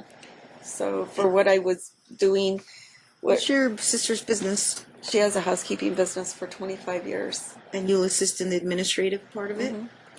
And did she offer you a salary or hourly? Hourly, And how much would she pay you an hour? $23 an hour, Full time? full time. 23 an hour. You don't have to pay No her rent. rent. No rent, just Just for groceries and whatever Correct. the boys need. Okay, I'll make those findings. Would 23 an hour be more than you're earning at the present time? yes, it would. Have you had difficulty earning income since Mr. Council's actions caused you to lose the job paying you 88,000 a year? Yes, I have. I actually went to work right before Christmas this year, and it was contracted work. It would have gotten me from December till June until the trial was over. Yeah. And I planned a $15,000 party for my entire staff for my company at the foundation's room. And if you look at his exhibits, he stalked me on my Facebook and contacted all of my peers, including my director, the COO of the company, the CEO from Singapore were in those photos from Singapore, and he was going to put that in his exhibits, but he Facebook stalked them and LinkedIn stalked them to where he contacted them, and they knew who he was, and so they asked me, and so they let me go in March. The $88,000 a year job. That was 70 Okay. here. Second It was job contracted. you lost due to Mr. Council's Pardon me? This would be a second job that Yeah. you lost due to his actions. He lost both jobs due to his actions. Do you- And that's why I said I don't want him to know where I work. So do you believe that relocating up to Washington State will give you more employment security by Yes. making it harder for Mr. Council to cause you to lose jobs? Correct. Tell me a little bit about Auburn. What is it, near Seattle or? Yes, my sister and my niece live about 15 minutes apart. And the boys have visited every summer. Is it on the suburbs of Seattle? Yes, the suburbs. And you know how big a city it is? How far to drive into the main part of Seattle? 30 minutes. Only 30-minute drive. Okay. You've been there before? No. Numerous times. Huh? Numerous of times. Gavin goes every summer for a month. Is it a good community? It's a beautiful AUBURN or ERN? ABURN. I'm sorry, AURN. The university, I think. Is that where Auburn University is? No, I it's thought I was in Alabama. like You Texas should or remember something. that, It's from our prior case. We had one with Auburn years ago. Would be hard to Okay. forget. So it's 30-minute drive from Auburn to the heart of the city. yeah. Okay. So when you fly up there, do you fly into Seattle and then drive to Auburn? Yes. Now you got me thinking. I'm like, what case was it? I don't remember. Don't. Okay. It'll dawn on me later. It will. It will, yeah, I still sure. dream about it. Memorable to you. Okay. All And right. so you have family support there, as you've described, and as they have a good relationship with the boys, Yes. they have a good relationship with you. Yes. This job with your sister, would that be something you'd be looking to do on a permanent basis, or would you be looking for even a better position once you got settled? I have my resume out and I'm aggressively looking for something in business development or project managers. But actually, my niece has just recently found out she's expecting again, and she has a similar business as well. And we want to really take it to the next level and maybe concierge service and maybe do some design aspects. So I kind of have the entrepreneurship going as might well. Become a manager or owner? Is that what you're Yeah, absolutely. And I want to, and of course I would have a regular job as far as, to support the boys with insurance and stability. Do you have any extended family here in Las Vegas that provides you that type of support? No. Other than Mr. Counsel, is there any ties to Las Vegas that you or None. the children have? So, I've never. Have I ever seen a photo of these boys? Is it in the exhibits? Only I tell you, 99% of the time I do cases, make decisions, and I don't know what the children Dad look had like. a ton of pictures of Do you have- Gage, but none of Gavin. Is it in there? I think it was one of his exhibits. Oh, well, it's like Is it on the flash drive. flash drive? Oh, Do you know which one it is? I have lots of photos of the boys if you want them.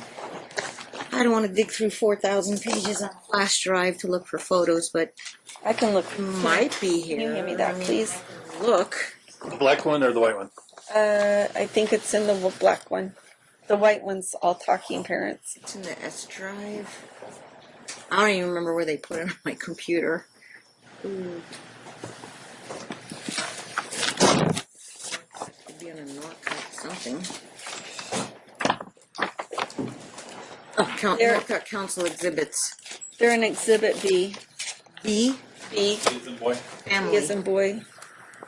Oh, so this is the boys. Is this current? It's just Or Gage. they're younger? It's just Gage. Dad didn't have The redhead. Yeah. I don't think he has any of Gavin in here. Okay. Are those in color on what you have? Well, who's that boy? Which one? The tall boy. Oh, that's an old quarterback or tight end from Bishop Gorman. Yeah, I wouldn't know the difference either. Quarterback, tight end. But are these in color? So trophies. He's got trophies. Those trophies are. He was trying to see if Gage would age out into Gorman. Apparently, Gorman has some kind of famous football team. Is that Yes. true, Martin? Yes. Of course, you didn't play for Gorman, but did you play Gorman in high school? Well, they got a really competitive team. One or two in the nation in high schools. See I have a what? picture of Gavin if you want to see him on the Yes, please. Thank you. Oh, is that at Gravity? Yeah, that's a And good. so I recognize places like these. Gavin looks like the artistic brother. Okay. What photos he's got? He's got a bunch of photos. 141 photos.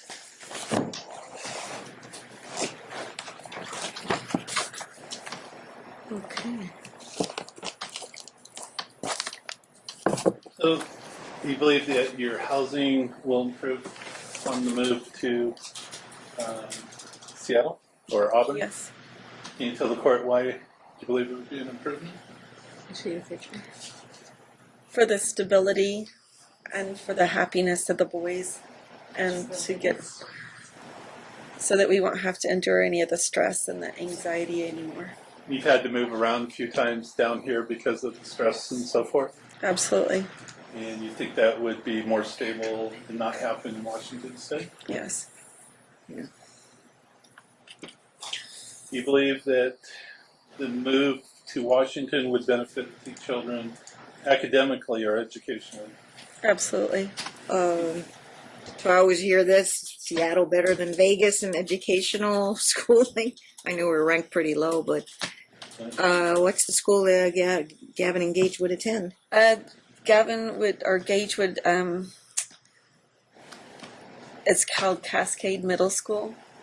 And the good thing about it is that I think Gage is so far behind from failing 5th grade. They passed him, Yeah. but he did very poorly. Mhm. And my sister actually has a degree in Education. teaching. Mhm. She doesn't use it, but her husband is actually. You start him out as a 5th grader then? No. I'm going to get him summer school this summer. Not actually like at Sullivan. Richmond? Yes, in Richmond. To get him caught up. And then my sister said that she'll help him. He's 11? He's 11. He should be in 5th or 6th grade. He'll be going into 6th grade. He'll be good. That's your plan? That's my plan. And do some extra work in the summer. For Yes, academic absolutely. work. Right. Okay. And then Gavin, A high school right there. going to leave LVA? All his Yes, he friends is. there? He is. Actually, all of his friends, because he really he went to school, wanted to go to LVA his freshman year, but he went to Gorman. Yeah. When he went in as a sophomore, almost all of the kids that he really bonded with were, To LVA. yeah, and but they're graduating this year. So he's okay with I know a girl that I teach at martial arts school. She's from Bishop. She went to LVA. Yeah, it's amazing. It's an amazing So what's the school? High school in Auburn? Auburn. Auburn High School? Public school? Yes, Did you research it? I did. It's ranked. I don't remember the ranking, but it's very high. Gavin tour it yet? Not yet. No. Seen pictures of it? Yes. And you And to be honest, Your Honor, he actually he's senior now, right? he's going to be a senior, and if he goes off to Pratt for this month in July Yeah. to August, he could actually go in this fall as a freshman into college. If Pratt accepts him. If that happens, There's a good chance they might because there's a good, yeah, he's amazing. Like I said, he has enough credits to graduate high school. What's he now. do? He draws or Visual arts. visual arts? Well, both boys have been up to Auburn. Oh yeah, they both have been up there together. They're familiar with the area and They are. haven't expressed any No. reservations about schools. Or None. anything like that. So, are you making this request in any manner to try to frustrate or defeat Mr. Counsel's visitation rights? No. Do you believe his opposition to your requested move was in good faith? No. And can you tell the court why you don't believe he opposed the request you made in good faith? Because I think that the toxic relationship between the parent not being able to co-parent is another way to punish me for leaving him. So you're saying he's using the children kind of as a weapon against you? Well, because that's the only weapon there is. If the court approves the relocation, we have to address what dad's contact with the children will be, and it's a bit more problematic than usual because the non-relationship with Gavin and your request for protective order on Gage's behalf, what type of contact would should Dad have if the court approves your request? My whole concern is just Gage's safety. I mean, he has not abided by any of the guidelines to the divorce decree as far as what we had agreed to during the divorce. You know, the visitation. I mean, dropping him off when he wasn't supposed to. You know, the hitting him, the dragging him, the choking him. And I don't know what in CPS he referred to, you know, Dad would break out Mr. Happy or whatever he said as far as Roasting Gage. roasting him, right? Do you know what those refer to? And Gage, I try hard to not ask what goes on at his dad's as far as with other than for safety, and I think he tries to just hold a lot of it in. His sleeping arrangements are the same. You know, he hasn't had his own bed. His dad testified that he had his own bed. He hasn't had his own bed until I filed the CPS report. But I just think that as long as the court can make sure and assure that he won't run with him or hurt him in any manner, I don't mind if he sees him. Well, But I just want to I want to make sure that he doesn't do any harm to him. At least. Ever not return Gage to you, ever? He's threatened. He has threatened that because he knows that would be. You've been divorced for how many years now? It'd be 2 years in Years? October. And Dad has been taking his visitation or his timeshare. Only since I brought him to court has he been. Took much less prior. Correct. When the divorce was over. Right. But has he ever kept him from you? Yes, he kept him from me. Other than the thing with the schools and Kept him- unenrolling and enrolling. spring break. Well, he kept him from me on Christmas night. He didn't give him to me on Christmas night. And there was a court order for you to get him on Christmas at night. 5 o'clock. What was Dad's reasoning? Well, I was in Ohio with Gavin because we went before. So in the divorce decree, he got the boys at the beginning. So as soon as conclusion of school for winter break until 5 o'clock on Christmas night. Okay. So during that time, Gavin and I went back to the Midwest for Christmas. Mm-hmm. And then my flight, because of the weather, got delayed. And I was in constant contact with him and talking parents. And so when my flight got in, I drove all the way to Lone Mountain to the pickup From the airport? from the airport. And I got there at 9 o'clock, and his dad refused to let me have him Because you weren't there exactly at 5 o'clock. And so then the next day, on the day after Christmas, I said, well, can I pick him up at 9 o'clock in the morning? I ended up not getting to him until 11 o'clock in the morning because it was just another way to be in talking parents and just, you know, the whole toxic, combative, you know, behavior. So I had to drive back to Lone Mountain on the day after Christmas. So the boys and I didn't even get to celebrate Christmas Eve. Christmas Eve. Oh no, Christmas period until Christmas night. Or the day after Christmas. 26th Right. of December, 11 a.m.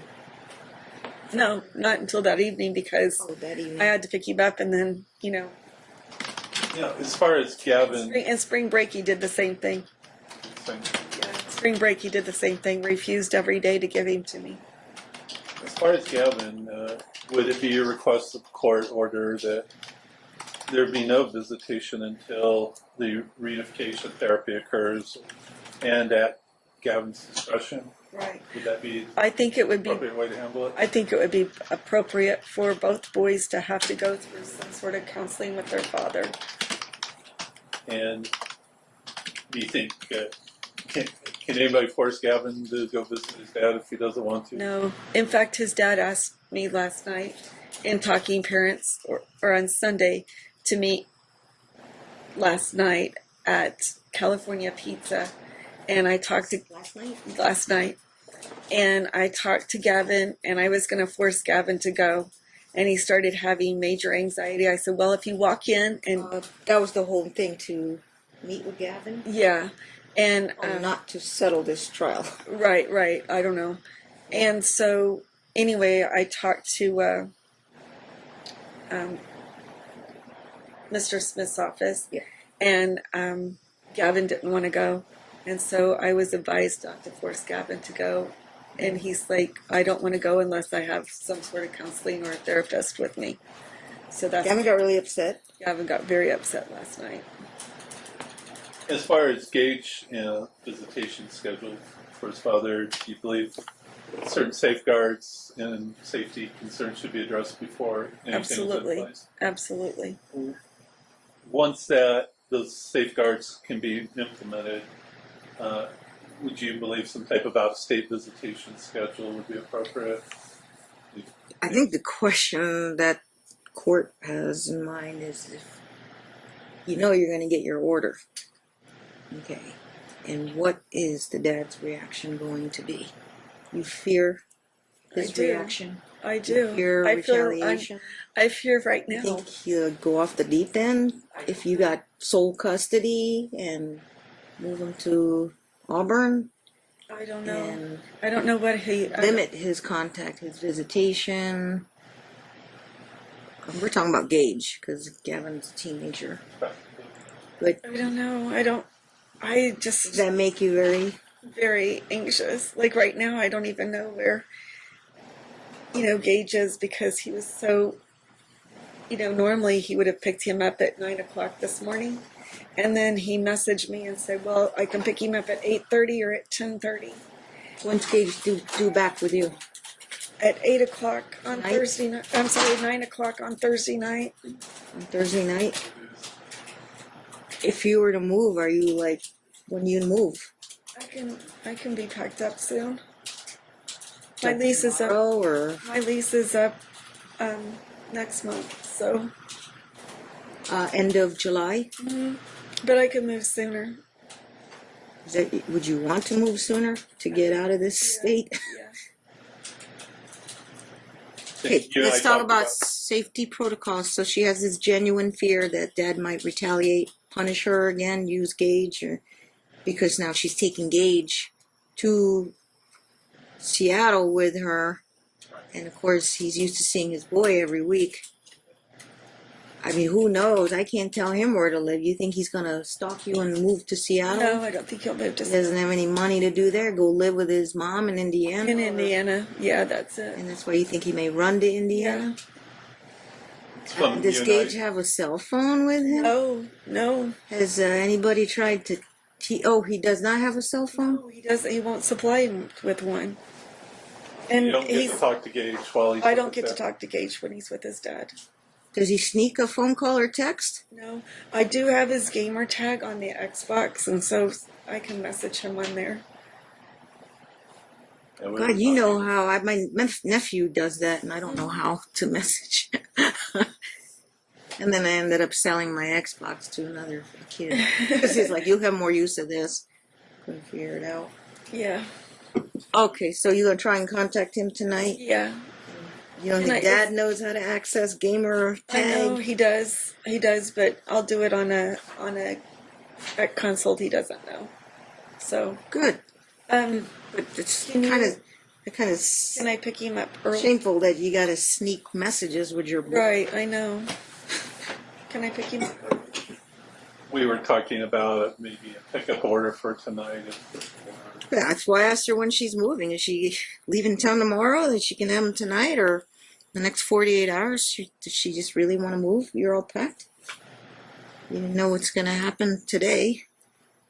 How fast did you want to move? Are you taking a moving truck or getting on the next plane to Auburn? I'm going to get Seattle. a pod, but I can leave And then and leave come back by yourself. by myself. To pack. Right, You want those boys up in Auburn for their safety. right. You don't know what Dad's capable of. No, I don't. And you know him than I do, so you think he might be capable of violence? I don't even Going off know. the deep end or what? Well, I know that he has alluded when I was leaving him that he would maim me, like carry acid in his car to maim me. So then,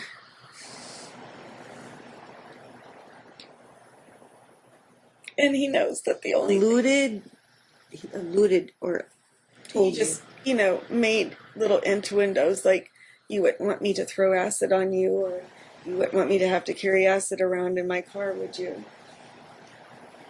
It was ugly. And I know if he took Gage, he knows that would be my living hell. Because the boys are the only thing that he has. So she wants the TPO, That's and if that's on behalf of Gage, first of all, Nevada TPO might not have full faith and credit in a was it Snohomish County? He doesn't abide by And any. there's some county court in state of Washington or King County, wherever it's at. Do you know what I mean? Like, he doesn't abide by any rules. But she'd have to register it. I don't know. Well, and we hopefully don't we practice can get- Washington law, obviously, so she could have the TPO here. It's good in Nevada. I don't know if it's good in Seattle, or she'd have to apply for one there. Second of all, if there's any questions under UCCJEA, as long as I have a dad residing here on the short term, it's always my discretion to send a case up to Washington if there's been some length of time that passed, or their future care and training and protection will be more accessible to a judge up in Washington State. But my general policies I would retain if dad lived here. But mom thinks dad might move out of state. If dad moves out of state, guess where the kid's home state is going to be? It's going to end up being Washington State under the UCCJ after 6 months. And then, so they'd have to litigate there. Because nobody lives here in Las Vegas anymore then. I think our immediate concern was just trying to make sure Gage is safe until he can get mom's custody and care. We talked about it. And maybe The TPO then here pickup order. will have no effect in Washington State unless she registers it, but it's a temporary order. If they give full faith and credit, enforce it, then I have to put a exception to the TPO for limited supervised contact at mom's discretion, whoever she designates as supervisor. Either a family member that's willing to sit in a room with him, but within earshot, eye shot, and then he can't be left alone with Gage. Okay. Then it's meant to be temporary, and he's supposed to. Is she going to request that he do anger management counseling, DV counseling, get a full psychological workup to clear him of any substance abuse and I think health issues or risk or danger to himself or to others or to the child? she mentioned the counseling that she thought. No, I'm talking about a psychological exam on dad. Certainly that would be an order under the testimony and evidence given. He hasn't harmed. Well, she says he's harmed Gage by hitting him on the head. And he's also harmed. No doctor has ever said that, though. And was it due to a helmet-to-shoulder hit, or? Yeah. Helmet to helmet, and then But the child told you. yeah. You think Dad aggravated it? Oh yeah, because he hits him. Now he hits him on the head. He said because then he doesn't leave marks on him anywhere else. If the court finds by clear and convincing evidence that there is physical abuse on a child, domestic violence on a child, they're limited only to strictly supervised visitation. I think that's appropriate. It would only happen in the state of Washington, and mom can make the determination of parameters based on the child's safety. I don't know any supervised facilities there. You'd have to designate your own supervisor, a family member Okay. that could handle, I guess, you and Dad are supposed to keep the conflict and that Gage is familiar and feels safe with. Okay. So that's what it's going to be. With how much advance notice? For a visit. Well, my point earlier was, has he really harmed Gage? Just this one incident I've heard of the smacking on the head, but who knows what happens in those doors. but the child would normally confide in you. Right, on that neglect report when he dropped Gage with the dogs, he had red marks on his, right. I could say with all the testimony from Mom about Facebook posts for employers, the BMW incident, the Gavin dog incident, it's a lot of And what behavior. and what you see is everything corroborates. The CPS records corroborate with the child interviews, with the police report. Obsessiveness with Mom. They're all consistent. Stalking is a form of domestic violence. If I make that finding by clear and convincing evidence, then I think it's in order under the evidence here. she's not trying to cut off the contact. They can have FaceTime or whatever, email. They know how to contact each other. But if he's to come into town, he has to give at least how much notice you think would be appropriate for her to get.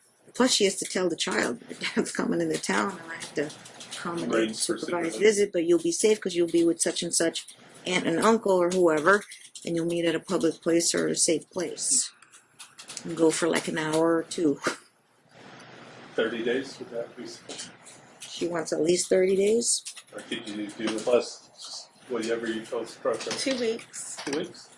Okay, Dad must give 14 days advance notice in writing via talking parents. You want to, Can we do Family Wizard instead? yeah, I would say you want to upgrade it. Yes, please. Okay. That was one of my So requests. you're in our family wizard already. No, we're in Talking Parents. Okay. OFW has a lot more features. Right, I know. And you know, have you surfed that website? I have. Okay. I'm going to convert it to OFW at their own cost, $99 a year. In writing, only via OFW, because that's a foolproof website.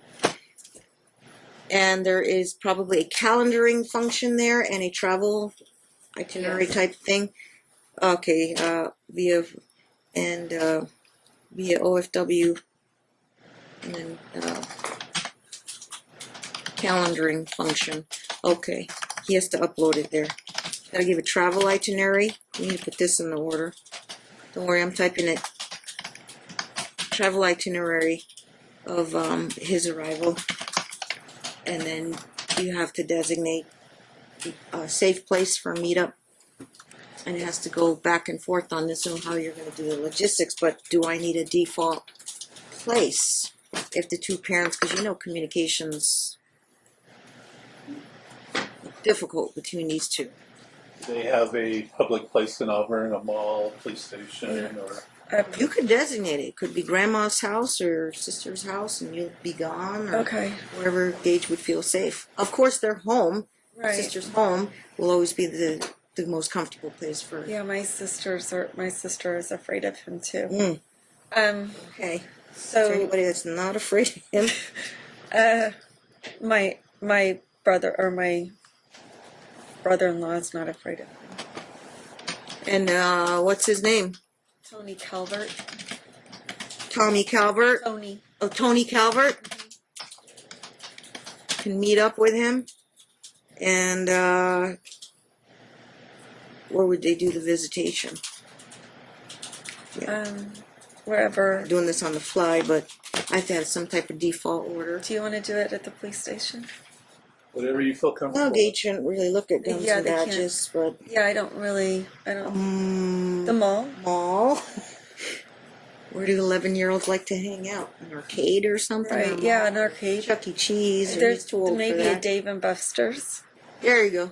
Dave and Buster's. There is one in Seattle? I'm sure there is. Okay. Maybe a Dave and Buster's, just as a default. It's always crowded there. I also will you modify the holidays and the summer visitation. It's completely revamped because he is Okay. supervised. Okay. He only can get this through. It's up Okay. to you whether he gets Christmas, Okay. spring break. But you see, supervised is only limited to anywhere between 1 to 4 hours. Okay. He's there on a long weekend, 4 hours on a Saturday, Sunday, and if Tony Calver is willing to voluntarily do it, if you don't have anybody Okay. available, then you Okay. have to make good efforts to try and. But he keeps giving you a hard time or shooting down your suggestions on who's supervising. Then you got to take it back to court. Okay. Yeah. Okay, but at least we have something in place. Meet up at Dave and Buster's. Got to go through Tony. Anybody else as a backup? Okay. After that, I mean, you're on your own. Okay. You designate. Okay. Okay. Dave and Buster's, 14 days advance notice. I said 1 to 4 hours, depending on the volunteers' availability. Supervise usually 1 to 4 hours. Of course, Gage is not going to have that weekly contact, so Right. you should up to you to get them in. Yes, and book counseling. Right. The I counseling. can get the Right. physical contact every week, or half the Okay. week. There's all kinds of ways to do counseling. They can FaceTime during counseling. Oh, very good. Right. Okay. Sure, if you're open to that. If Dad wants to do counseling. Yeah. They call it telehealth. Yeah. Right. Yeah, telehealth. Okay. No, basically any given day, it's up to you. Okay. So there's no more holiday. It's all superseded to what's supervised only. How about how fast can I get Gage today? Work this before. You're really apprehensive. I really am. You'll pick up order today?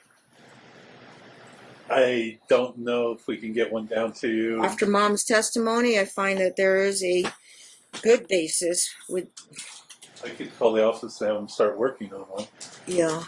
There's been unusual behavior recently too, ma'am? Not just historically? Yeah. Yeah. What's the last unusual thing he did?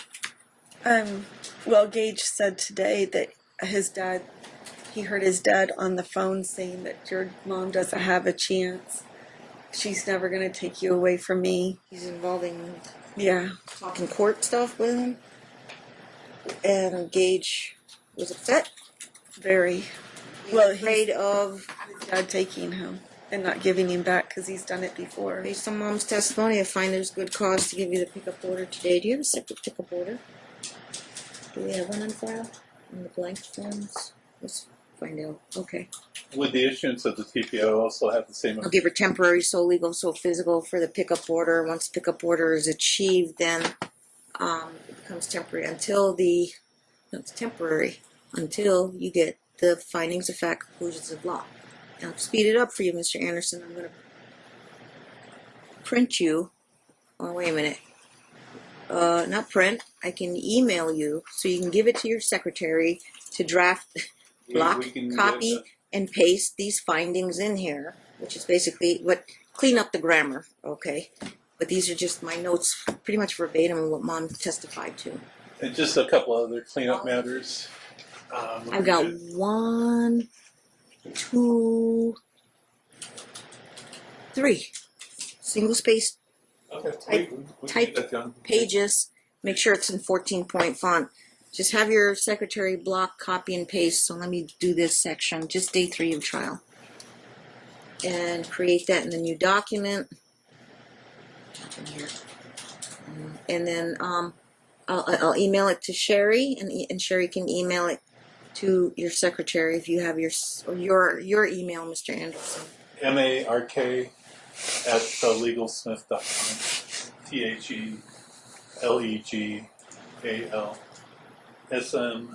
THELEGALSMITH.com. Okay, control MARK. new document, block, copy, paste.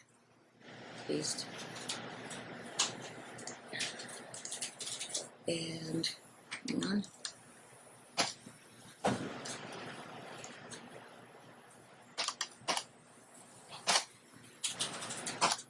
I have 80 findings. It'll save her a lot of typing. That's appreciated. Okay. Supervised visitation, 1 to 4 hours, not to exceed a maximum of a long weekend, 3 days. Just a couple cleanup. Uncle Tony is available. Gage's uncle. Okay, does Tony and Yes. Alex know each other? No. Not Well, really? they've met. They've met. But They met. yeah. Okay. Child support, we request standard 25%. Nikki and kid right now is zero income. We don't know if that's true, but. And 200 minimum unemployed?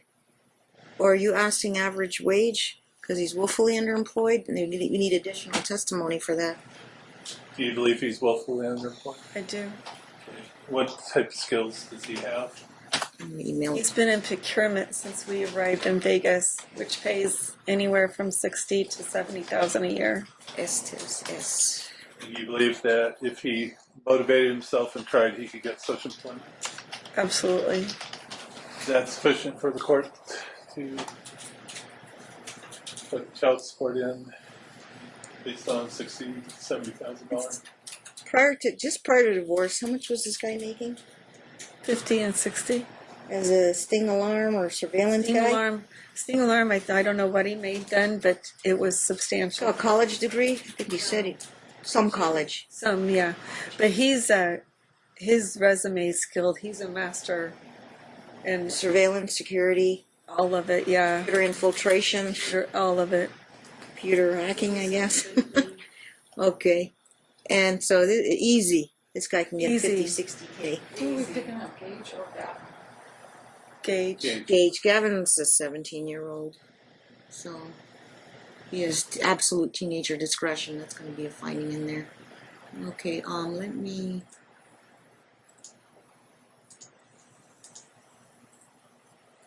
Maybe I'm looking on the wrong thing. Where did I save it under documents?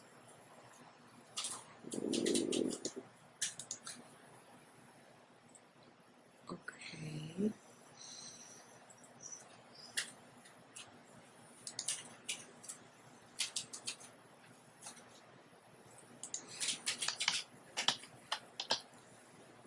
So you want to put him at 60K? Would that be fair and reasonable? Fair. More 60 than 50, huh? Yeah. That would be divided by 12, $5,000 a month. He'd be smack in the middle of the second tier level. With 2 kids, though. $5,000 times 25%, $1,250. Did I do that right? Mom asking for $1,250 If we, on 60K a year. I think $1,250 would be on 50,000. Yeah. 60 would be 1,500. Oh, you're right. This is why we went to law school, because lawyers stink at math. It's 1,500. I got an That's not accounting capped. degree. That's why I'm not doing it. Ah, okay. It's still, yeah, it's still below the cap. 781. Yeah. Okay. 1,500. Effective this month, early June. Going forward. There's no constructive, right? Because they've been sharing 50-50. Yes. But if you find him willfully underemployed, you go back from the time you requested it in your motion and put him on that 1,500. I don't know how Dad will react to that, but there's no finding today. I know, remember he testified Go he back. sent hundreds and hundreds of emails. Right. Yeah. But what's your starting point? Our motion was filed, I believe, in October of last year. Yes. I believe that would be our starting point. Mom wants the financial support for the children going back that far. Okay? Do the math, Mr. Accountant. October, November, December, January, February, March, April, May. 8 months at 1,500. 12,000. I need a calculator. It is 12K. Reduced to judgment collectible by any lawful means. So on top of the 1,500, you need an installment payment to pay that off. Plus she gets interest and legal rate going forward. One other financial matter. What's the installment payment? You want to do 10%, 150, or is that's not going to make a dent on 12K of back child support, and minus any credits he's paid her to date, which was been Hasn't paid anything. 0, right? Okay. 10% on the arrears. Is that okay? Yes. Do you want the It's 10? gonna be like teeth pulling. Yeah, I Pulling know. teeth. Let's round it up to 200. Make it. I like round numbers. 1,700. 15 plus 2. Okay. We had made one other request in our motion too, which was to eliminate the equalization payment. I believe it's $250 towards community debt. It's like a monthly recurring thing. He's not paying on it, so Mom's supposed to get it. Yeah. Mom was supposed to pay Dad. Oh, how much left? There's months. I haven't paid any of it. It was $250 a month for 6,000 to a total of $6,000. But he's never paid it. But he's never paid any of the debt. And I've requested. You want 6,000 forgiven, or washed out, or wiped out? What and the basis is we need to put these. That he has not complied with his part of the decree, which was to pay the debt that the equalization was supposed to I kind of remember that there were some things you were supposed to pay. assist him on. You know, he gets a windfall if What he debt does- were you talking about? Other credit card debts, or? It was all of it. Actually, all the credit cards were in his name, Mm-hmm. and it was his debt. But I agreed to take it on just because. Take on part of that. Well, yeah, because the equalization. Yeah, at $250, and Oh, then okay. She agreed to take her half share, and then still she had to pay him 6,000. and he they didn't could pay equal. the credit card. Any of the. He didn't pay any of that. So it's a windfall to him if she has to pay it. Wiped out. I know you're gonna type it, but $6,000 is no longer Mom's responsibility. The finding is that Dad failed to pay the credit card debts, so it doesn't make sense to do equalization if he didn't pay. And last thing, we just requested to submit a memorandum of fees and costs for attorney's fees. You have a billing statement? Did I ask you to bring it the last day of trial? No, I didn't realize it's going to be our last day of trial. Actually, you're drafting the findings. I want you to put a Brunzell analysis attached as an exhibit. We can do that. Or separated. You have to attach separated exhibits and refer to it. Recently filed billing statement. Yeah, I'd be happy to do it. Brunzell separately, analysis. Just not hold up the findings on this. Yeah. That would- And insert the dollar amount. I will still review when your lawyer submits it for my signature. And I will review, I'll enter something saying I've reviewed it and then approve the reasonable amount of the attorney's fees. That she'll get a judgment collectible by any lawful means. Okay.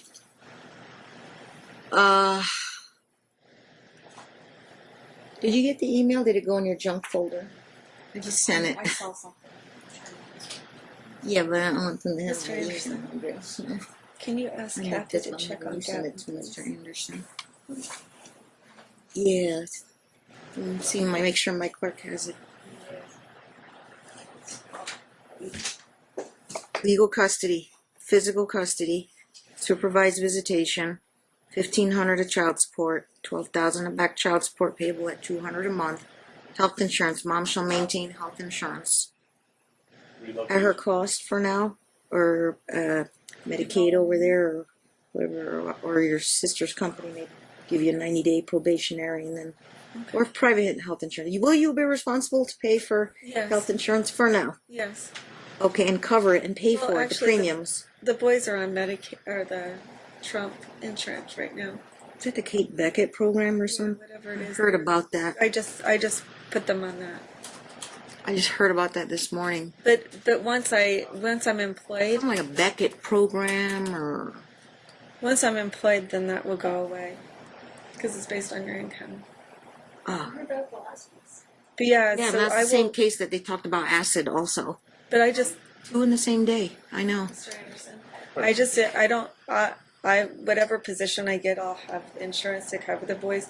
I just don't want him to have access to the insurance so that. Since you're paying for it, you can have no access to the insurance information he because it could doesn't- lead to employment. Want to know, right? Well, I think it's not hard to figure out by him watching this video. You can always get a copy. This is all public record, obviously. Is this case sealed? Mm-mm. She wants it sealed We'd move to seal for it. safety reasons. That means not everything is sealed. The only thing not sealed is any final judgments, orders, Okay. no references to her employer. But being a party to the case, he could still access. Anyway, so I don't know if you want it really sealed. Because he's a party to the case, he can access videos, anything. Okay.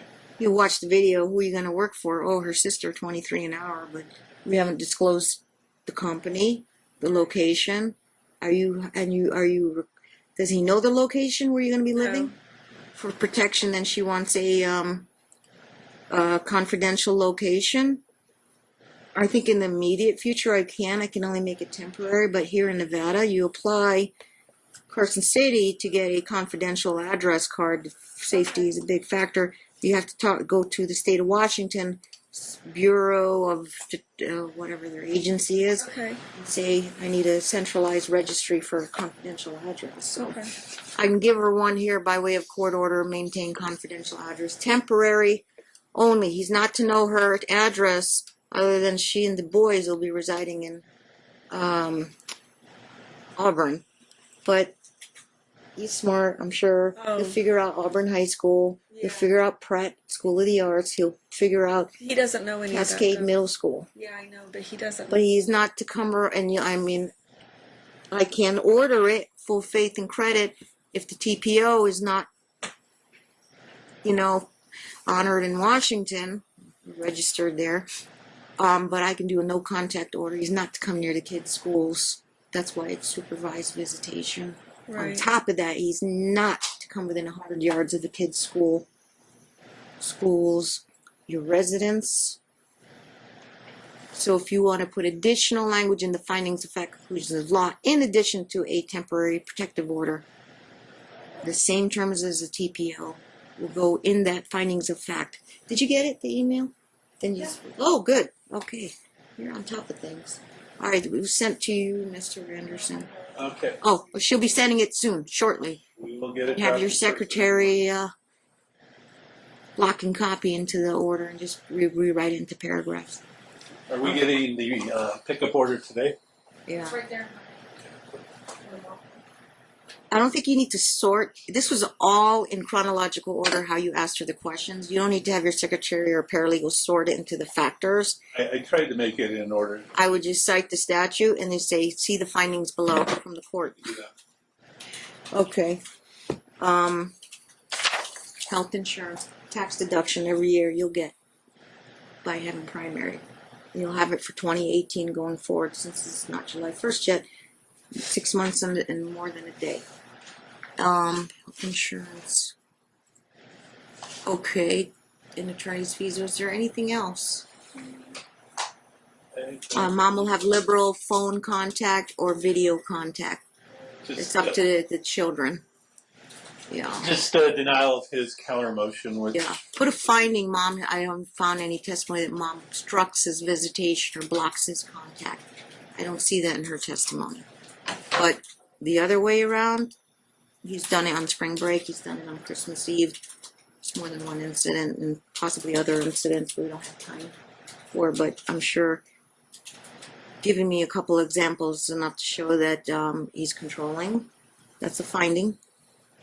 He is committed domestic violence by clear and convincing evidence.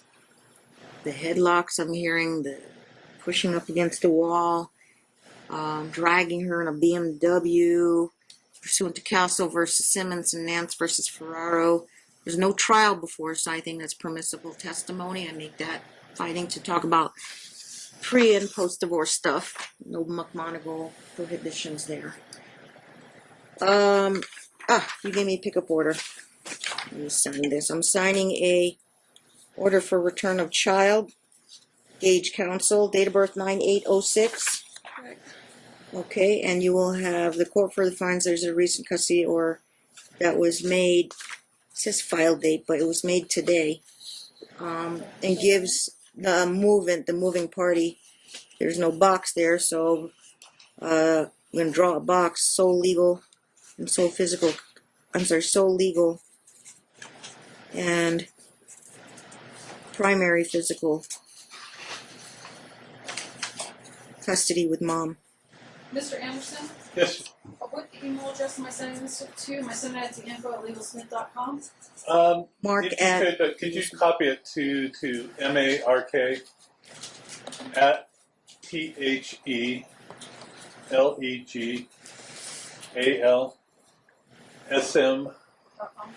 THELEGALSMITH.com. ITH. Oh, Well, I got the rest. spell Dad's last name S-I-L. It's C-I-L. Should I just fix it? What? C-I-L? Yeah, I can fix it. Could you? I'd like to make it formal. CIL. C-O-U-N-C-I-L. I had an S. She's, I have it. it's That's how it is in here. COUNCIL. S-I-L twice. S-I-L. Isn't that weird how it came out that way? it's Yeah, an autofill. I on know, these and this Right. one says CIL. Oh, this one says. S-I-L. Anyway, I'm going to rewrite it. Mr. Anderson. I don't know how that. What is that pickup order? What does that? How do I handle that? You'll go downstairs. Oh, it's after 5 o'clock. You won't be able to get a In court? certified. Anybody downstairs can get a certified? That's fine. We'll file it in open court. No certifieds though, okay? Because they're closed at downstairs. You get a file in open court, stamp on it. It's my signature. It's a Okay. court order. So Use then- law enforcement. We'll pick up your boy Okay. right away. I'll go over you with There's a You'll go TPO. You show to law enforcement. I need a TPO issued for 1 year, extended. I'm sorry, it's going to be an issued and extended for 1 year. You get a TPO too. Okay. Just stay away from the child. Now there will be lifting of exceptions based on the 14 days advance notice and all that, but only through Tony Calvert. I don't know how I'm going to write that in the TPO, but because we haven't done the findings of fact yet, Here. I'm just going to grant the TPO. Yeah, come out. Okay, came out okay. Now, what TPO? Yes. He gets a TPO immediately. File that in open court. Yeah, but what case number are you using? It still came out in S. Where? Right here, on second page. It is so weird. Sign the last page. Yeah. I don't need her signature. Do I need to stay up here any longer? This is a temporary order to I remain need in to stay up effect here only any pending longer. the court hearing set for. I don't think so. Would you be more Do I need to be excused? I'm sorry, yeah, you could step down, sit next to your attorney. To remain in effect only pending. Can she have permission to use the restroom? Your I am so sorry. Yes, please go, hurry. I didn't realize we were in the courtroom. We're used to it, Mr. Anderson. occupation. You're fine? Yeah, lawyers and judges, they're used to being in court. Go, Mom, go. Go off the record. Could potentially violate. Not violating, but could potentially violate. That's, previously. The Alex counsel is.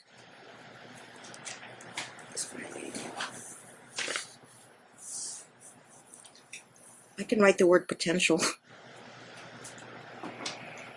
Is refusing her custody. Essentially what you do is you call law enforcement and you have protective order, pickup order, and then request their assistance.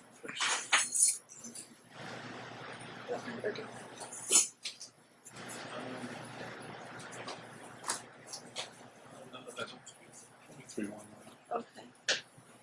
And we're doing this because he's threatening to abscond with the child, right? Right. Due to threats to mom, he will flee with the child, right? Abscond. Yes. Abscond with the child. What if that happens if I can't?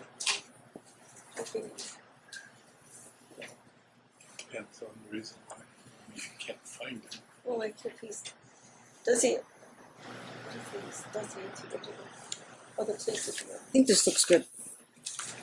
I think it's as accurate as I can make it. And such short notice. Thank you so much. Yeah, I'm gonna send the TPO. This goes hand in hand. She'll have to have the TPO on her hands also. We'll sign this. Oh, my pen ran out of ink. What to do? Is it blue? Perfect. I have a Sharpie. Do you want a Sharpie? Oh, got it. Got it right here. So it's going to be adverse party was not present on the hearing today on 6/5/18. It's good till 6/5/19. It is issued. Good cause to issue it immediately. Someone initial that, and it is extended until 6/5/19. Now,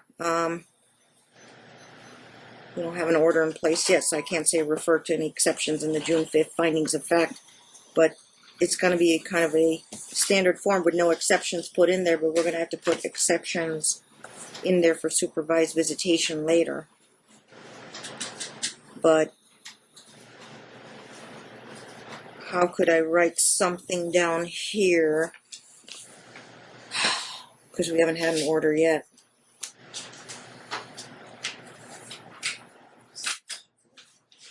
Doesn't matter to me. She's moving to Auburn. It's no good in Auburn. It's good in Nevada. I'm going to leave it blank. We'll get her to register it in Washington as soon as she gets it up there. Apply for But your own protective order. you've got two competing orders. You got one giving him supervised visitation. You got one here. It says absolutely no contact. The two have to work hand in hand. The left hand and the right hand got to work hand in hand.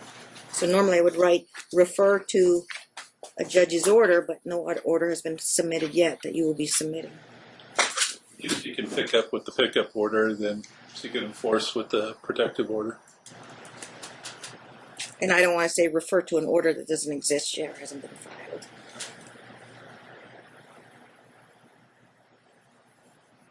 How about, so I don't want, I mean, I'm not saying mom would, but I don't want her to use that against him. Like, I've got an order. Then he says, well, I'm supposed to get supervised visitation. And she don't want to violate her own order that could be registered in Washington State. I'll have to do an amended order later. She does not want to come back before you, be on your own side. So Other orders of the court regarding visitation, the terms of the protection order, and other matters. Does he own any firearms? No, I don't. Okay. TPO lifted for supervised visitation in the state of Washington only. That's a correct statement, isn't it? I believe that's what you ordered. Absolutely. By the way, he needs to be served anyway with the pickup order. Have police serve him when you get the child with the TPO. TPO lifted for supervised visits for dad in, is it called State of Washington or Washington State? State of Washington only. I think it could go either. Nevada or Washington. State of Nevada or State of Washington. State of Washington. I have to include Nevada.